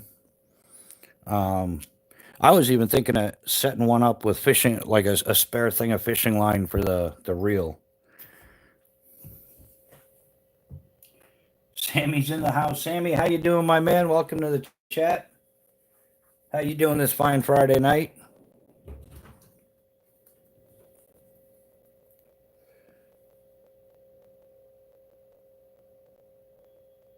Yeah, that's weird. Oh, I'm doing awesome, my man. Just chilling out, having another live chat, another Friday. Um, yeah, just geeking out on gear with the guys, talking about some new gear, some old gear, some gear modifications. We started off with some gear maintenance, using some of the wicked wax on your knife and leather sheaths and whatnot. It also is good for like wooden axe handles, the hickory handle on the Grand First Brucks and whatnot. And yeah, the wicked wax. You can also use it as lip balm if you have to. That's what I dig about it. It's something you can throw on your knife blade, and you don't have to worry about cross contaminating your food with like WD-40 and then having the Hershey squirts for the rest of your camping trip. Which, if you do, you definitely want to have the a good digging tool to make a better than average cat hole. Oh, you did a live earlier, man. That's cool. What time did you do it? Yeah, I didn't get any notifications. YouTube has been horrible with like I had problems with YouTube. Not like that. Like with the thing running. Like for some reason, I tried setting up this live for 8 o'clock because I do Friday nights at 8 o'clock every week. But for some reason, this one just it says 7:09 is when it started. But I got zero views until I did it at 8 o'clock or so. I don't know. It's goofy. Oh, like 4 or 5. And where you at, Sammy?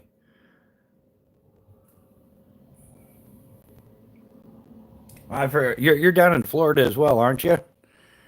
I think I forgot. Sorry, my man.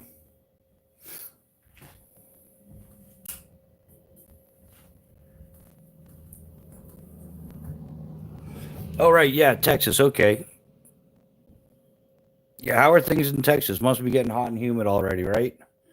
Or are you on the Gulf of America side?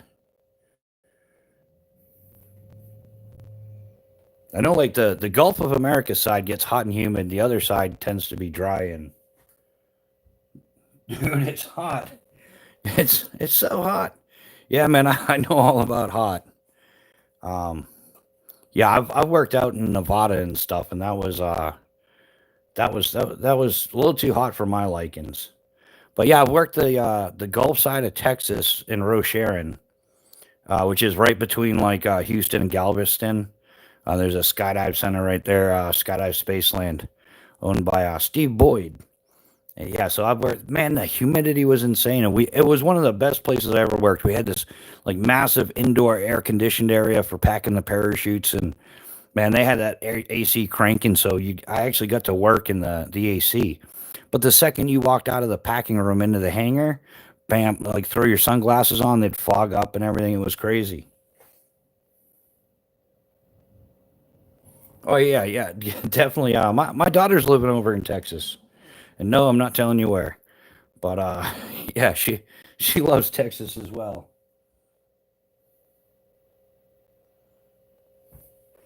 Yeah, I met nothing but good people in Texas every time I've been through there, except for maybe not the guy I worked for, but all the other people were good. Oh yeah, yeah, Pat, Texas barbecue. I could go for some for sure right now. Yeah, some good brisket. Yeah, I definitely. Not now. I'm gonna be up at like midnight cooking barbecue. Um, yeah, be out with the headlamp and the grill going at all night.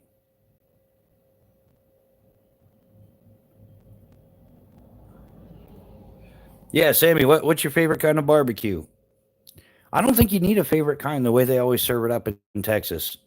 It's always like it's like the piggy platter or something. They'll have like ribs, sausage, brisket, some chicken. Yeah, they'll just wow, it's just everything. Some pulled pork. I love me some good pulled pork sandwiches. As long as it like you got to toast the bun though, and the pork can't be like too juicy, so it turns the sandwich bread into mush.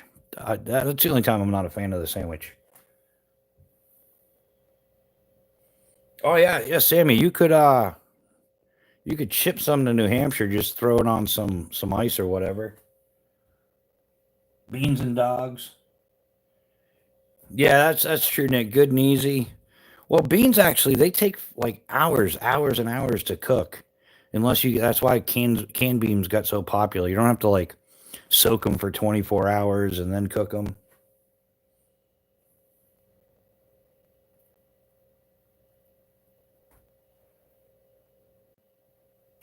Yeah, definitely. Yeah, got to throw some bacon. Wrap something in some bacon wrap sausage or something. Sling burger, what's happening, my man? Grilled pork steak, sweet potato, and fresh asparagus picked along the road tonight. Sling burger, that sounds delicious, my man. That is, yeah, we're gonna be barbecue. I've also been fixing to make some soft pretzels. I don't know why soft pretzels is good too. I think by far the Wawa has the best deal on the soft pretzel, other than homemade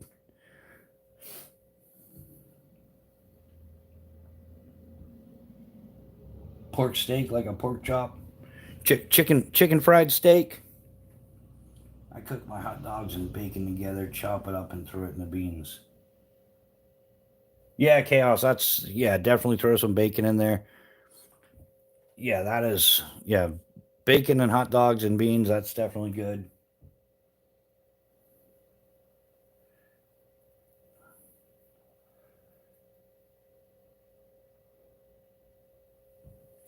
Yeah, that's tricky with the shipping though. Shipping's gotten crazy. Um, yeah, a set of those patches I shipped out from New Hampshire. It took 2.5 weeks to get to New Jersey. I'm like through the United States postal system. Like, go figure. It's fresh pork steak, like a beef sirloin. Only pork so tasty. Yeah, soft pretzels is the bomb diggity. You got to make some. I'll make some homemade ones. Maybe I'll throw them in a short or something. Yeah, I've made soft pretzels more than a few times.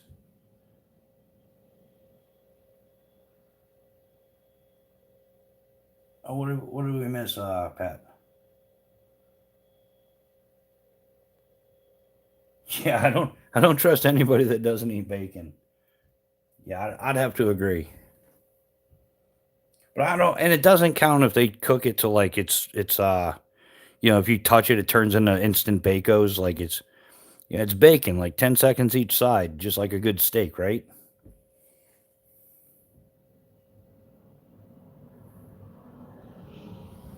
Yeah, yeah, Pat. I don't know what's up with that.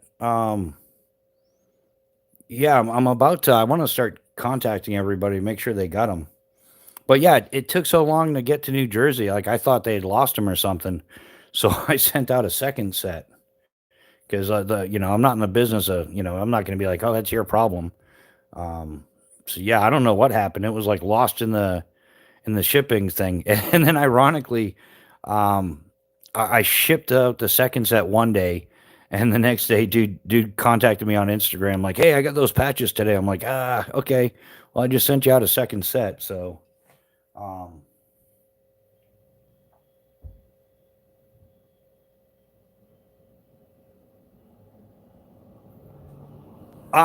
Slingburger. This is a Leatherman Raptor.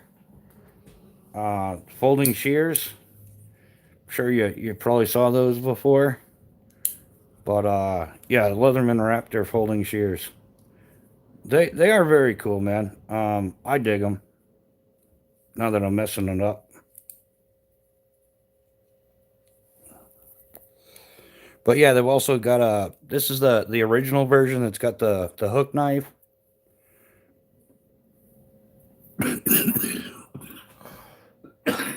Excuse me. I'm still recovering from burning all that stuff. But yeah, there was also a ring cutter on here and a few other things, but yeah, Leatherman Raptors. The pocket clips are removable. I kind of want to remove the pocket clip and make a Kydex for them. And it's got a carbide glass breaker here on the top. So, automotive and stuff. I used scissors a ton. Like this was in my kit for like more than a decade that I was using it. It was in my bike touring kit because when you need scissors, and a lot of the small multi-tool ones don't work all that great. So I use these. But then I decided to upgrade to these because why not? If you use something like this that much, these were even more handy. And at the time, I was still skydiving, so carrying these if there was an accident on the drop zone, being a master parachute rigger, I would work with the emergency medical teams removing the skydive equipment. Most people don't know how to or where to cut it or how to cut it. So I would assist paramedics or flight meds or whatever, and I was usually there before them. So I could remove the jump rig, the harness, the container, cut the leg loops off the main lift webs, remove any lines that are entangled and stuff like that. So that's kind of why I got these. But now that I'm not in skydiving anymore, they're just going to get rotated into my kit, and they're worth their weight.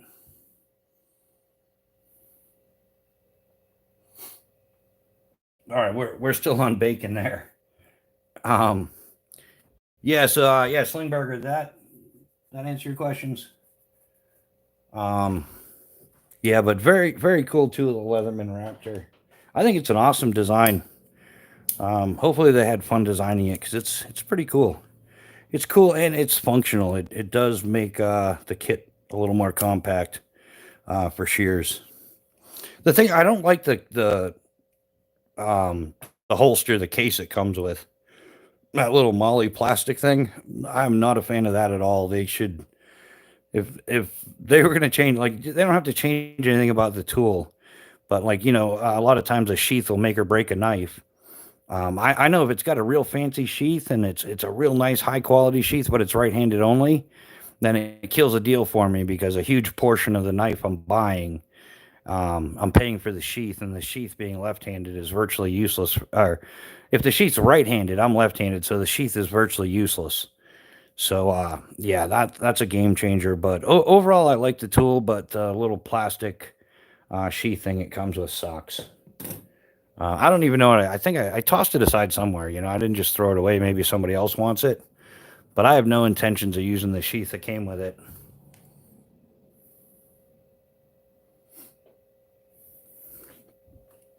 Not sure how much we're lagging here, but because it allows you to sheath them open or closed.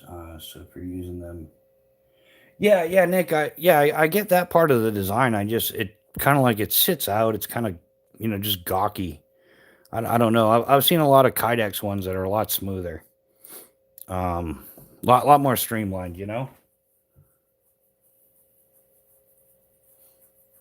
But yeah, like I said, I love the Raptor. It's definitely worth it, and I I don't feel I took the clip part off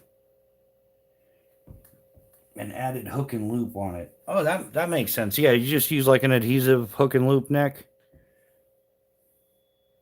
Yeah, slims it down. Yeah, I've seen one. Yeah, I've seen a couple. Uh, but yeah, who knows? I might. It's something I wouldn't mind dabbling and making my own. Figure out how to make a decent little Kydex sheath or put it together as the whole kit. With the Leatherman Surge, the Leatherman Raptor, the bit kit or something, the bit driver, the extender. I've got that stuff as well.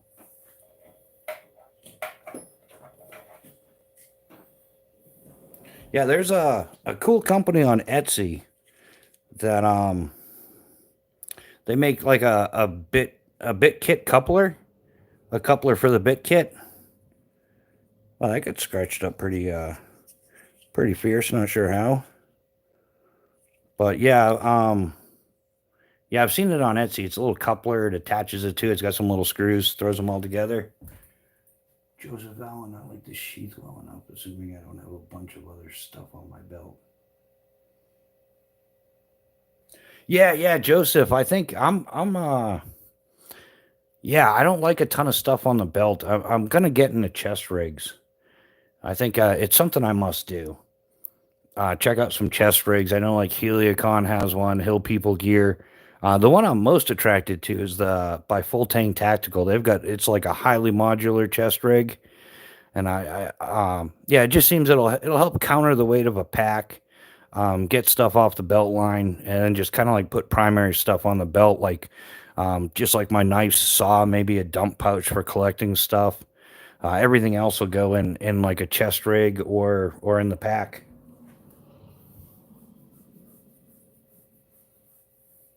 So yeah, that's something um yeah, I'm gonna work. But man, I'll tell you, Full Tank Tactical is probably, like I said, it has the most modular chest rig out there.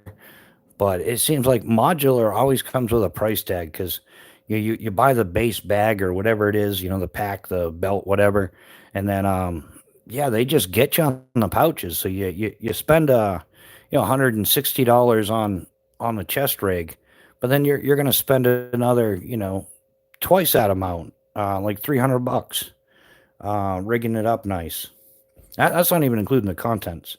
So, and they're all out of backpacks. They have this Minuteman backpack I've been checking out. So yeah, the Full Tank Tactical, that's part of the Made in the USA businesses I've been scouting out, and I try to deal with them like individually, directly, but more on a customer base. And that way, they're like I said, if somebody's giving you something for nothing, then you're kind of forced into saying something good because what kind of Richard Cranium just sits there and trash talks something they got for nothing. So at least if you paid for it and you don't feel like you got your money's worth, you can be honest about it. And I'm finding that a lot of these companies that want to do brand deals and stuff, yeah, they got some wild contracts. Like they own the right to your videos, and yeah, they can just like grab whatever footage they want that their products in and throw it in their commercials or their ads or whatever it is they do. And I don't know, I'm just not really cool with that. And I'm not, like I said, the biggest thing I'm not cool with is having like a biased opinion because you got a little too much for nothing or something. So yeah, I'd rather purchase my products. You know who does an awesome job of that, and he's very transparent about is Luke at the Outdoor Gear Review. He's very transparent about like, yeah, this company sent it in for me to check out, or no, I bought this with my own money, and here's my honest opinion. So yeah, if I can find more companies that are willing to let me say what I want, and not own my channel, I would be more apt to use them. So that's some of the things we've got going on. But it does make the channel a lot tougher. I think it's it's a lot easier if you accept all those free Chinese knife offers, and then you got tons of content. But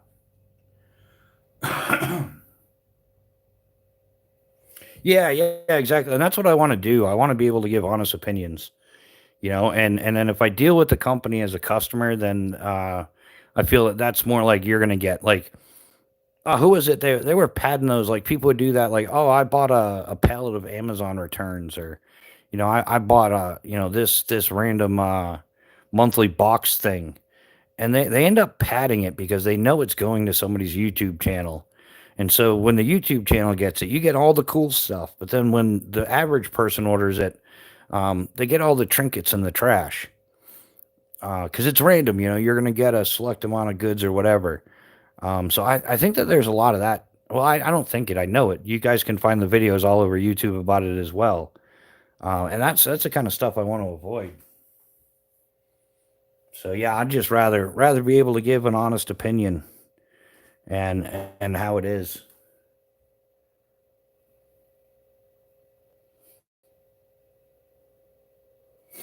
But yeah, I think that's the best way to maintain control of your content is but it does make it more difficult because you're not getting all the brand deals and all the offers. Like I said, I turned them all down. Like, and I know a lot of these companies are full of shit because they'll send me an email saying, we've been watching your channel and we love what you're doing. We love your content and would like to, be a part of the team and everything. But it's like, no, you haven't been watching anything, dude, because, like you would hear me say that I love pooping on poo poo Chinese knives.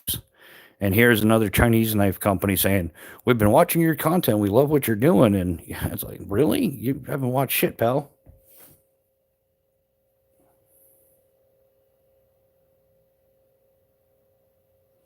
Yeah, there's a lot of unethical where they just own your channel. Yeah, I did a bunch of research on the boxes that you get monthly, and most of the stuff I wouldn't buy or use even if it was free.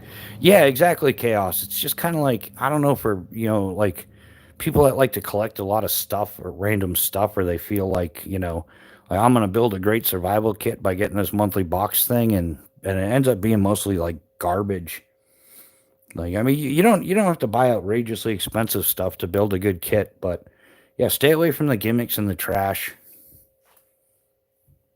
Like, even a lot of people will tell you, like, you're better off building your own little survival kit than you are buying those pre-built ones, because yeah, they might have a couple of good little features in there, but most of it is just like, who's going to use this stuff?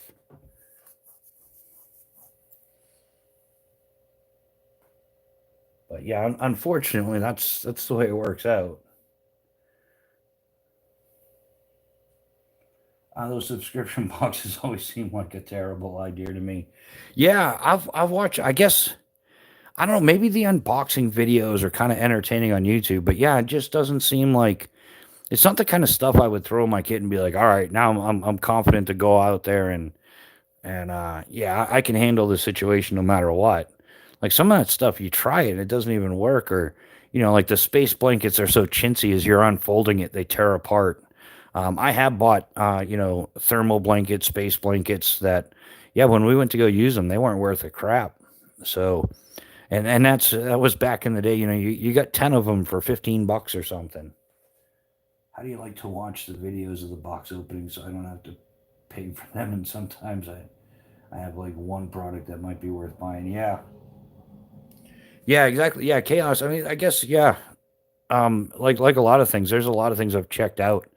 And after checking it out, I'm like, there is no way I would buy that. Not a chance.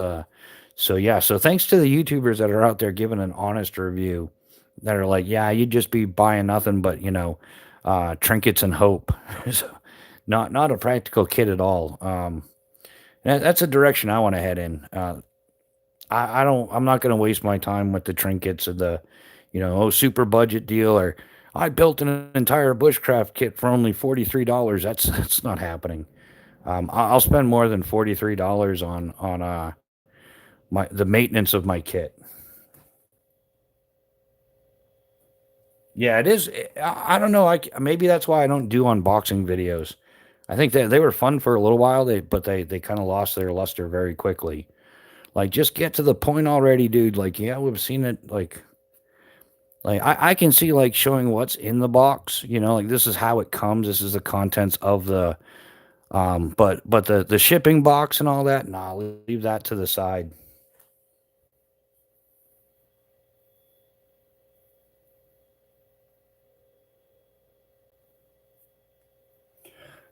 Yeah, Joseph, that's how they get you. Um, yeah, they'll send it for your review, and you can review it. But how many people are going to take the time to box all that stuff back up and head out to the post office or the UPS store, wherever you got to go, and ship it back? They're counting on the fact, like gym memberships, like they're counting on the fact that a huge majority of people that join in January are going to stop in February, but they're going to pay their membership all the way through the year, and they're probably going to forget about it. And they use the membership for like 4 to 6 weeks during their New Year's resolution, but 3 years later, they're still paying for their gym membership and they haven't been.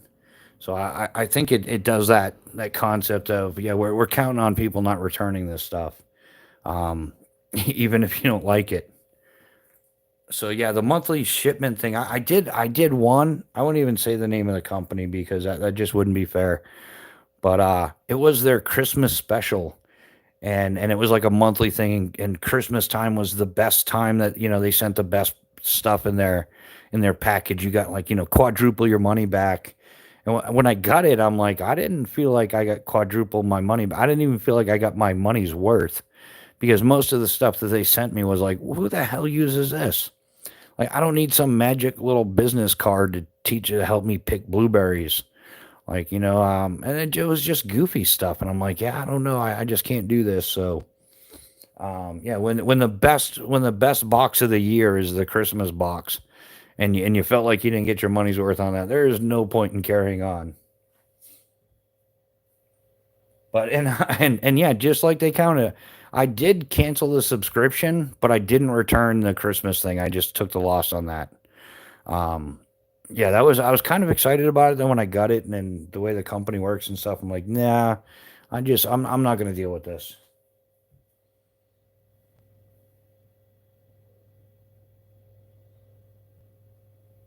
Yeah, chaos. That's a perk to watching it is you might, yeah, yeah, you might see a product that you like, and then you can just go find that rather than getting the whole 20-piece mystery box. You can just go buy the one product that you want. Oh, one of the things I catch too is there's some of those bigger gear review companies that are like really automated. I think they're using the AI voices and stuff, but they clickbait you. They'll show some like prototype cool thing in the thumbnail, and then it'll be like a 45-minute gear video, and the product that was in the thumbnail that you kind of clicked on it for isn't even available. There's no way. Um, yeah, that happened to me just the other day, and I was like, really? It's not even. But I kind of like skipped through the video, and I'm like, it's not even in there. It was a Nemo product, and I went to the Nemo website, and it wasn't even in there. Um, yeah, you couldn't even get the product, but it was the thumbnail. Yeah, yeah, Joseph, I'm there too. I hate AI content. I'm keeping it old school. I'm just a broke YouTuber. Everything gets recorded on my cell phone so far. In fact, I need to score a computer just so I can do long form video because my web it's I have a netbook and it won't edit more than 5 minutes of video. Like once you go over 5 minutes and you try to render it, the whole thing crashes and I get blue screen. So um, yeah. I think that yeah, some of the wrong information that you get, I think it's intentional. I think that some crappy YouTuber gave you some fake information in their short or something or their video, and that way there you go in the comment section and you correct them, which is the AI the algorithm doesn't notice too much about the comment that like it'll pick up on vulgarities and stuff, but they won't tell you you don't know what you're talking about, but it's like misinformation and disinformation, like legit. Like we're gonna give you bad information so that you comment on it, and then people like that comment and leave other comments, and then it promotes the video. But all he did was just push a bunch of people's buttons with some bad information. Yeah, I mean like some of the graphics from the AI are interesting, but yeah, I think too many people are relying on it. And I honestly, I think we're at a point where most people don't want it. They want to see like genuine content. Like what brought me to viewing YouTube was like real people making real videos about things they enjoyed and stuff, not more cable television being forked down the throat, which I've never really watched cable television. I think it's boring and whatever. I just haven't the time for it. Um, so you're gonna save those tins for survival or emergency kits bushcraft way nicer than a mint tin. Yeah, I'm gonna get some specific ones, Polywog. Yeah, just for that purpose. I'm gonna try to put some interesting tins together.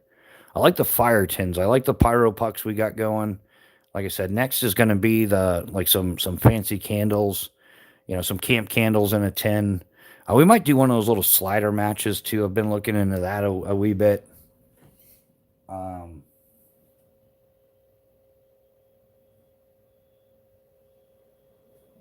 yeah, I tried doing like like some a quality product that looked good. Like the packaging, and once I get the candles going, they're gonna kind of match up a bit too. I think I might redo. No, I will because Ms. Bushcraft is like I told you so, and a lot of you guys like teamed up with her because I did the OD on the sticker. I thought it came out awesome. You can see it like the Bushcraft rebooted, right? It's not all about me. It's about the pyro pucks, and that really stands out. But she should, like, you guys agreed, but for those that didn't know, um, she said I should have done the writing, the Bushcraft Rebooted, like more like the color in the channel logo. It's more like a brighter green. And I was like, yeah, but I really like the ODM black, and so does a lot of people. But yeah, as far as like legibility goes, or like does it pop, or how cool are my pyro pucks? I don't know. I think they're awesome, and yeah, we've been burning those something fierce. But yeah, I'm still and these are only like I looked these up a lot, and they're like 12 to 13 bucks, 11.95, whatever. So I figured like two for $20 is a pretty fair deal with the way shipping goes. That way there, you got one for your haversack, one for your bug out bag. You could put it in your canteen kit. Um, which once I can get out, I'm gonna try. I've got that stove thing. What the hell is it called?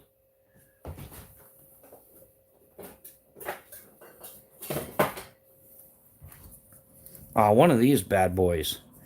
This is from the Pathfinder or Dave Canterbury. So I'm a legit bushcrafter because I have Pathfinder, self-reliance stuff. It makes me one of the cool kids. But anyhow, once I can get a decent outdoor day out, I'm gonna throw a couple of the pyro pucks under here and see what it'll take to boil 16 ounces of water or something. Maybe one or two or three, something. I don't know. See if it could be done. But I lost all respect for that Les Stroud of Survivor Man once he started doing fake Bigfoot BS. No longer. Oh, come on, everybody's jamming with the fake Bigfoot BS. Along with what are those camping videos? Oh no, I was almost attacked, or there was something moving around in the woods. Yes, sissy, it's called a chipmunk. Like, chipmunks sound like a bear when it's 2 o'clock in the morning. It's dark out. You're in the middle of the woods, but come on, Sally McSally. There's nobody stalking you out there. It's just a little chipmunk, or it could be a super secret squirrel. Um, Make a false bottom for your tin and put a $20 bill. Best survival thing is 20. Trust me. Yeah. I used to. Actually, man, I used to carry around 10K cash in my backpack in a vacuum sealed bag. In the bottom of my backpack, like literally stuffed down there. And my thing is if I went into a store to get some food or something when I was bike touring, and if somebody came along and stole my bike and everything on it, just took the whole thing, threw it in the back of a truck and left, um, no matter what, I would have the money on me. I could like take a cab to a bike shop, buy another bike, throw some panniers on it, and continue my ride, and have enough money to get the entire trip done. So yeah, I used to. Yeah, that used to be a thing I did, which, yeah, I think I carried around the same 10 grand for like 8 years. Yeah, the whole Les Stroud thing, that's the guy. No, not Les Stroud. No, the barefoot guy there that, thinks he's immune to hypothermia and frostbite and stuff. Yeah, I'm thinking that. But yeah, if you're going to do a comedy skit or one thing, that's kind of funny. But I think if you're like seriously like Bigfoot just tried to attack me, and I don't know. Bigfoot stories all sound like either a bear with mange or rabies or drunk locals who hate campers 100%. All horror stories in the woods are usually natural creatures or humans. Yeah, that's what I've figured out too, Polywog. A lot of it's just yeah, it's people freaking out, people can't handle their the little adrenaline rush they got out of, getting spooked by the unknown, and it turns into something it's not. I definitely I don't think everybody's out there to be, like awful, but yeah, especially the girl in the spandex top in front of a tent saying, "Oh no, I was almost attacked." Like, come on, really? Like, way to play the victim card.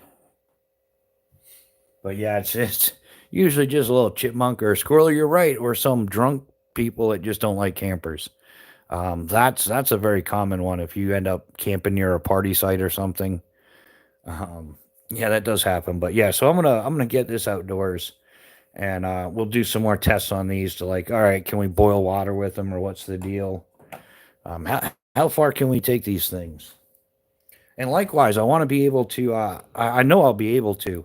The candles that I make, you could do the same thing. Well, I haven't made them yet, but I know they're going to be the same size as this, but they're going to be taller, so it'll put the flame even closer to what you're doing. And yeah, make some maybe even if it works enough to heat up the water to make some like instant coffee or some hot cocoa when it's chilly out. Yeah, the feral human stories, especially along the Appalachian Mountains, the Appalachia. Yeah, that I totally believe, isn't it? Where is it like the most inbred family in the country is like Kentucky, or they're from the Appalachian Mountains. I know I've seen that on YouTube for sure. But yeah, that's some pretty wild stuff. The fake videos, they get the AI into it. Or the other ones that bug me is when people like that's in my opinion like stealing content. They'll put they'll green screen the whole whatever's going on behind them, and then they put their head up here or something in the little corner, and they'll nod a couple times, and that's a positive contribution to the information in that video or something. It's like, come on, you're just scamming. Like, you're just taking something popular and putting your ugly mug on there so you can get a whole bunch of views and hopefully make money off of somebody else's work. I've had coyotes walking in my campsite, and I was in a hammock. Yeah, I think one of the scariest animal encounters I had ever was it was a bunch of wild hogs, and they were circling my tent like for like 2 days. And I finally like they would close in, and there'd be like a couple of big pigs and then a couple little runts running along, and but they kept getting closer and closer, and I'm like, no way, those things are bad news. Like, I'm out of here. Yeah, so the wild hog thing, that's a bit of a problem. Feral hogs. Yeah, yeah, Joseph. That's is some of the lowest form of content on the internet. I think it's absolute clickbait trash. And Shanna Terry, how you doing? Welcome to the chat. How you doing this fine evening? Grab a little beverage here. I've got some coffee somewhere. I think it's almost coffee time. Yeah, or like I said, Joseph, some people they'll do a video, a short, whether it's long form or short or whatever, and they'll intentionally put wrong information in the video to get people to comment and oh, that's not true. That's not the way it went. That's you see a lot of that. I've noticed too, because I try to watch some content and just to see what's out there. But I think I'm giving up on that. I need to focus more on producing my own content, however I'm going to do it. Um, as long as it's working for me, that's the part that matters. But I don't want to get into that fake crap or you know.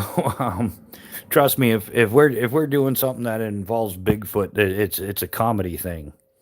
I'm not going to try to convince you that Bigfoot. Yeah, I was camping up there in New Hampshire, and Bigfoot tried kicking my ass, but he couldn't because yeah, I had my ex walk up on me once when I was out in the woods. That's my scariest encounter. Yeah, Joseph. um, yeah, yeah. I almost got back together with my ex, but she found out that I was only after my money, so it didn't work out.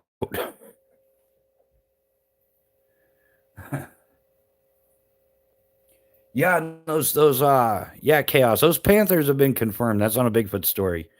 Yeah, Florida panthers still exist. There's been a lot of sightings of them. They've even caught them on video. They caught one like some people were going across one of those the footbridges there, and along comes a Florida panther, and yeah, right on path. Yeah, yeah, skinwalkers. Yeah, the or what the chococabra. What's that thing called? I just totally messed that one up. Boom, boom. Yeah, it's mostly like yeah, coyotes and stuff with mange or rabies or some other kind of outdoor thing.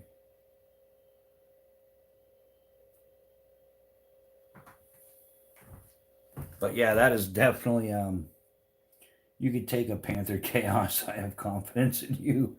Man, oh man, oh yeah. Yeah, Chaos, just get out. That's what the Gerber strong arm is for. Fight that Panther with a Gerber strong arm.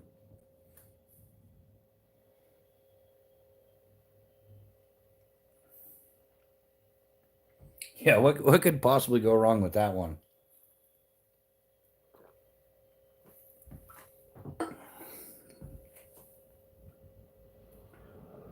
Um, where is James still kicking around? Or he run off?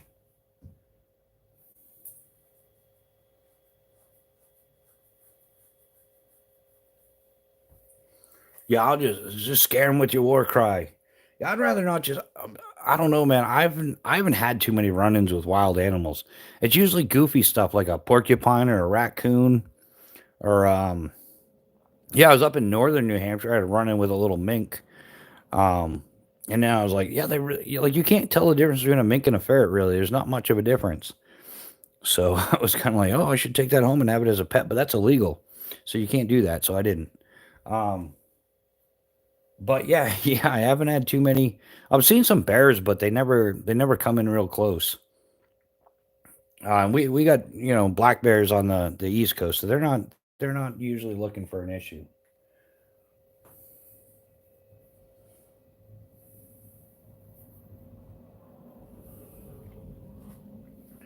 But yeah, I gotta bunch.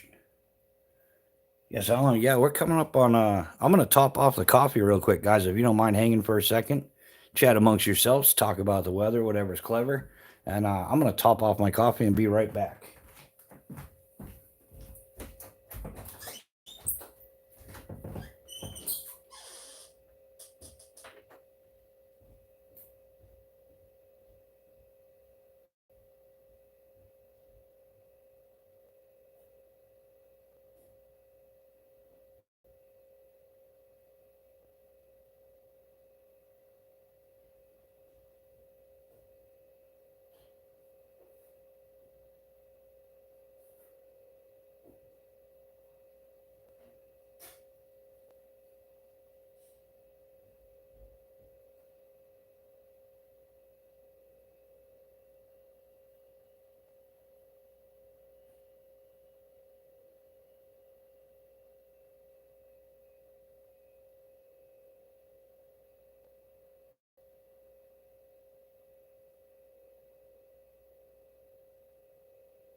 Alrighty then, guys. I'm back. How's it going? Polywog looks your brains. You can't be. Yeah, it's usually one or the other polywog. There is a happy medium every once in a while, though. Yeah, yeah. Rabies is scary, especially when they don't want to drink water or something. It makes you sick. It's crazy.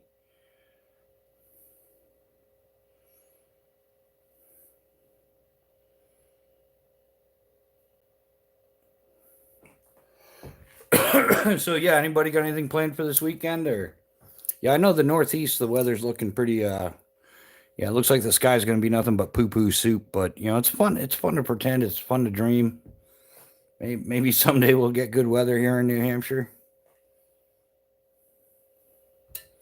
So,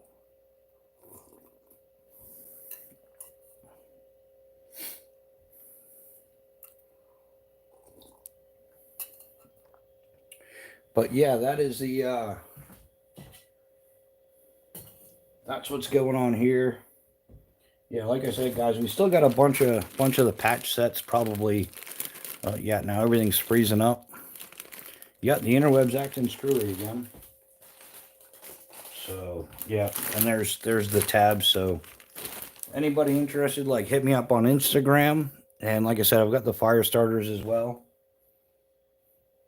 Yeah, exactly. There ain't no plan. We're gonna wing it. We're just gonna head in that general direction, and eventually we'll get to where we're going if we keep on trying. I think that's the mode I'm in. Just keep grinding away. Something's got to give. Yeah, I've got to. I guess I'm gonna try to do some long form video that's in the 5 minute range. See if I can whittle something down to that. Until I can get some editing power. Yeah, but that's kind of it. Keeping up with the grind, and eventually, like hey, things will just work themselves out. You gotta be optimistic. Yeah, exactly. Yeah, Joseph. It's just like, yeah, like the Forrest Gump thing. I just kept running and running. Uh, yeah, the same's true with biking. I just kept pedaling and pedaling and pedaling until I didn't want to pedal no more.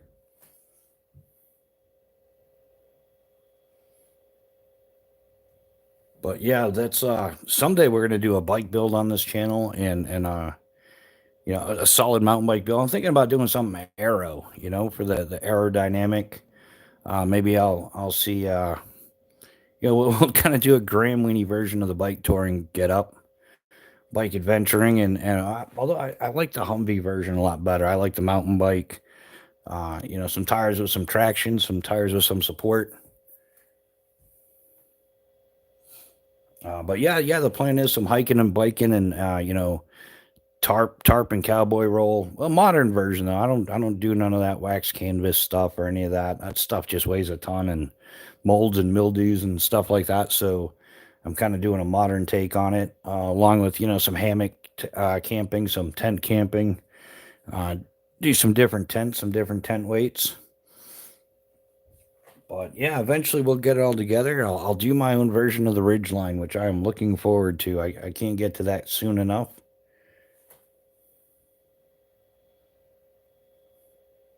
But yeah, that's about what we're looking at, guys.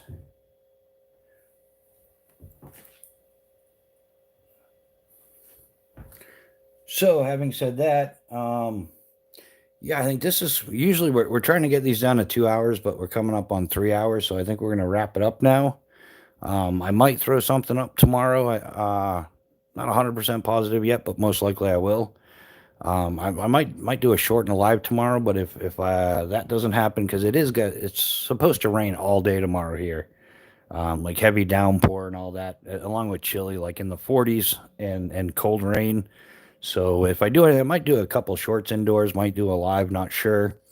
But if not, definitely we do our live Sunday morning at 8 a.m. And that's kind of, we just have coffee, talk some gear, talk some shop, kind of like what we do on Friday nights. But hey, it's a great way for everybody to get together, exchange some information, have some laughs at the same time. But yeah, so having said that, guys, I want to thank everybody for hanging out tonight. It's been real, it's been fun. And I will definitely catch you on the next one. Everybody have an awesome weekend, and hopefully I'll see you again on Sunday morning.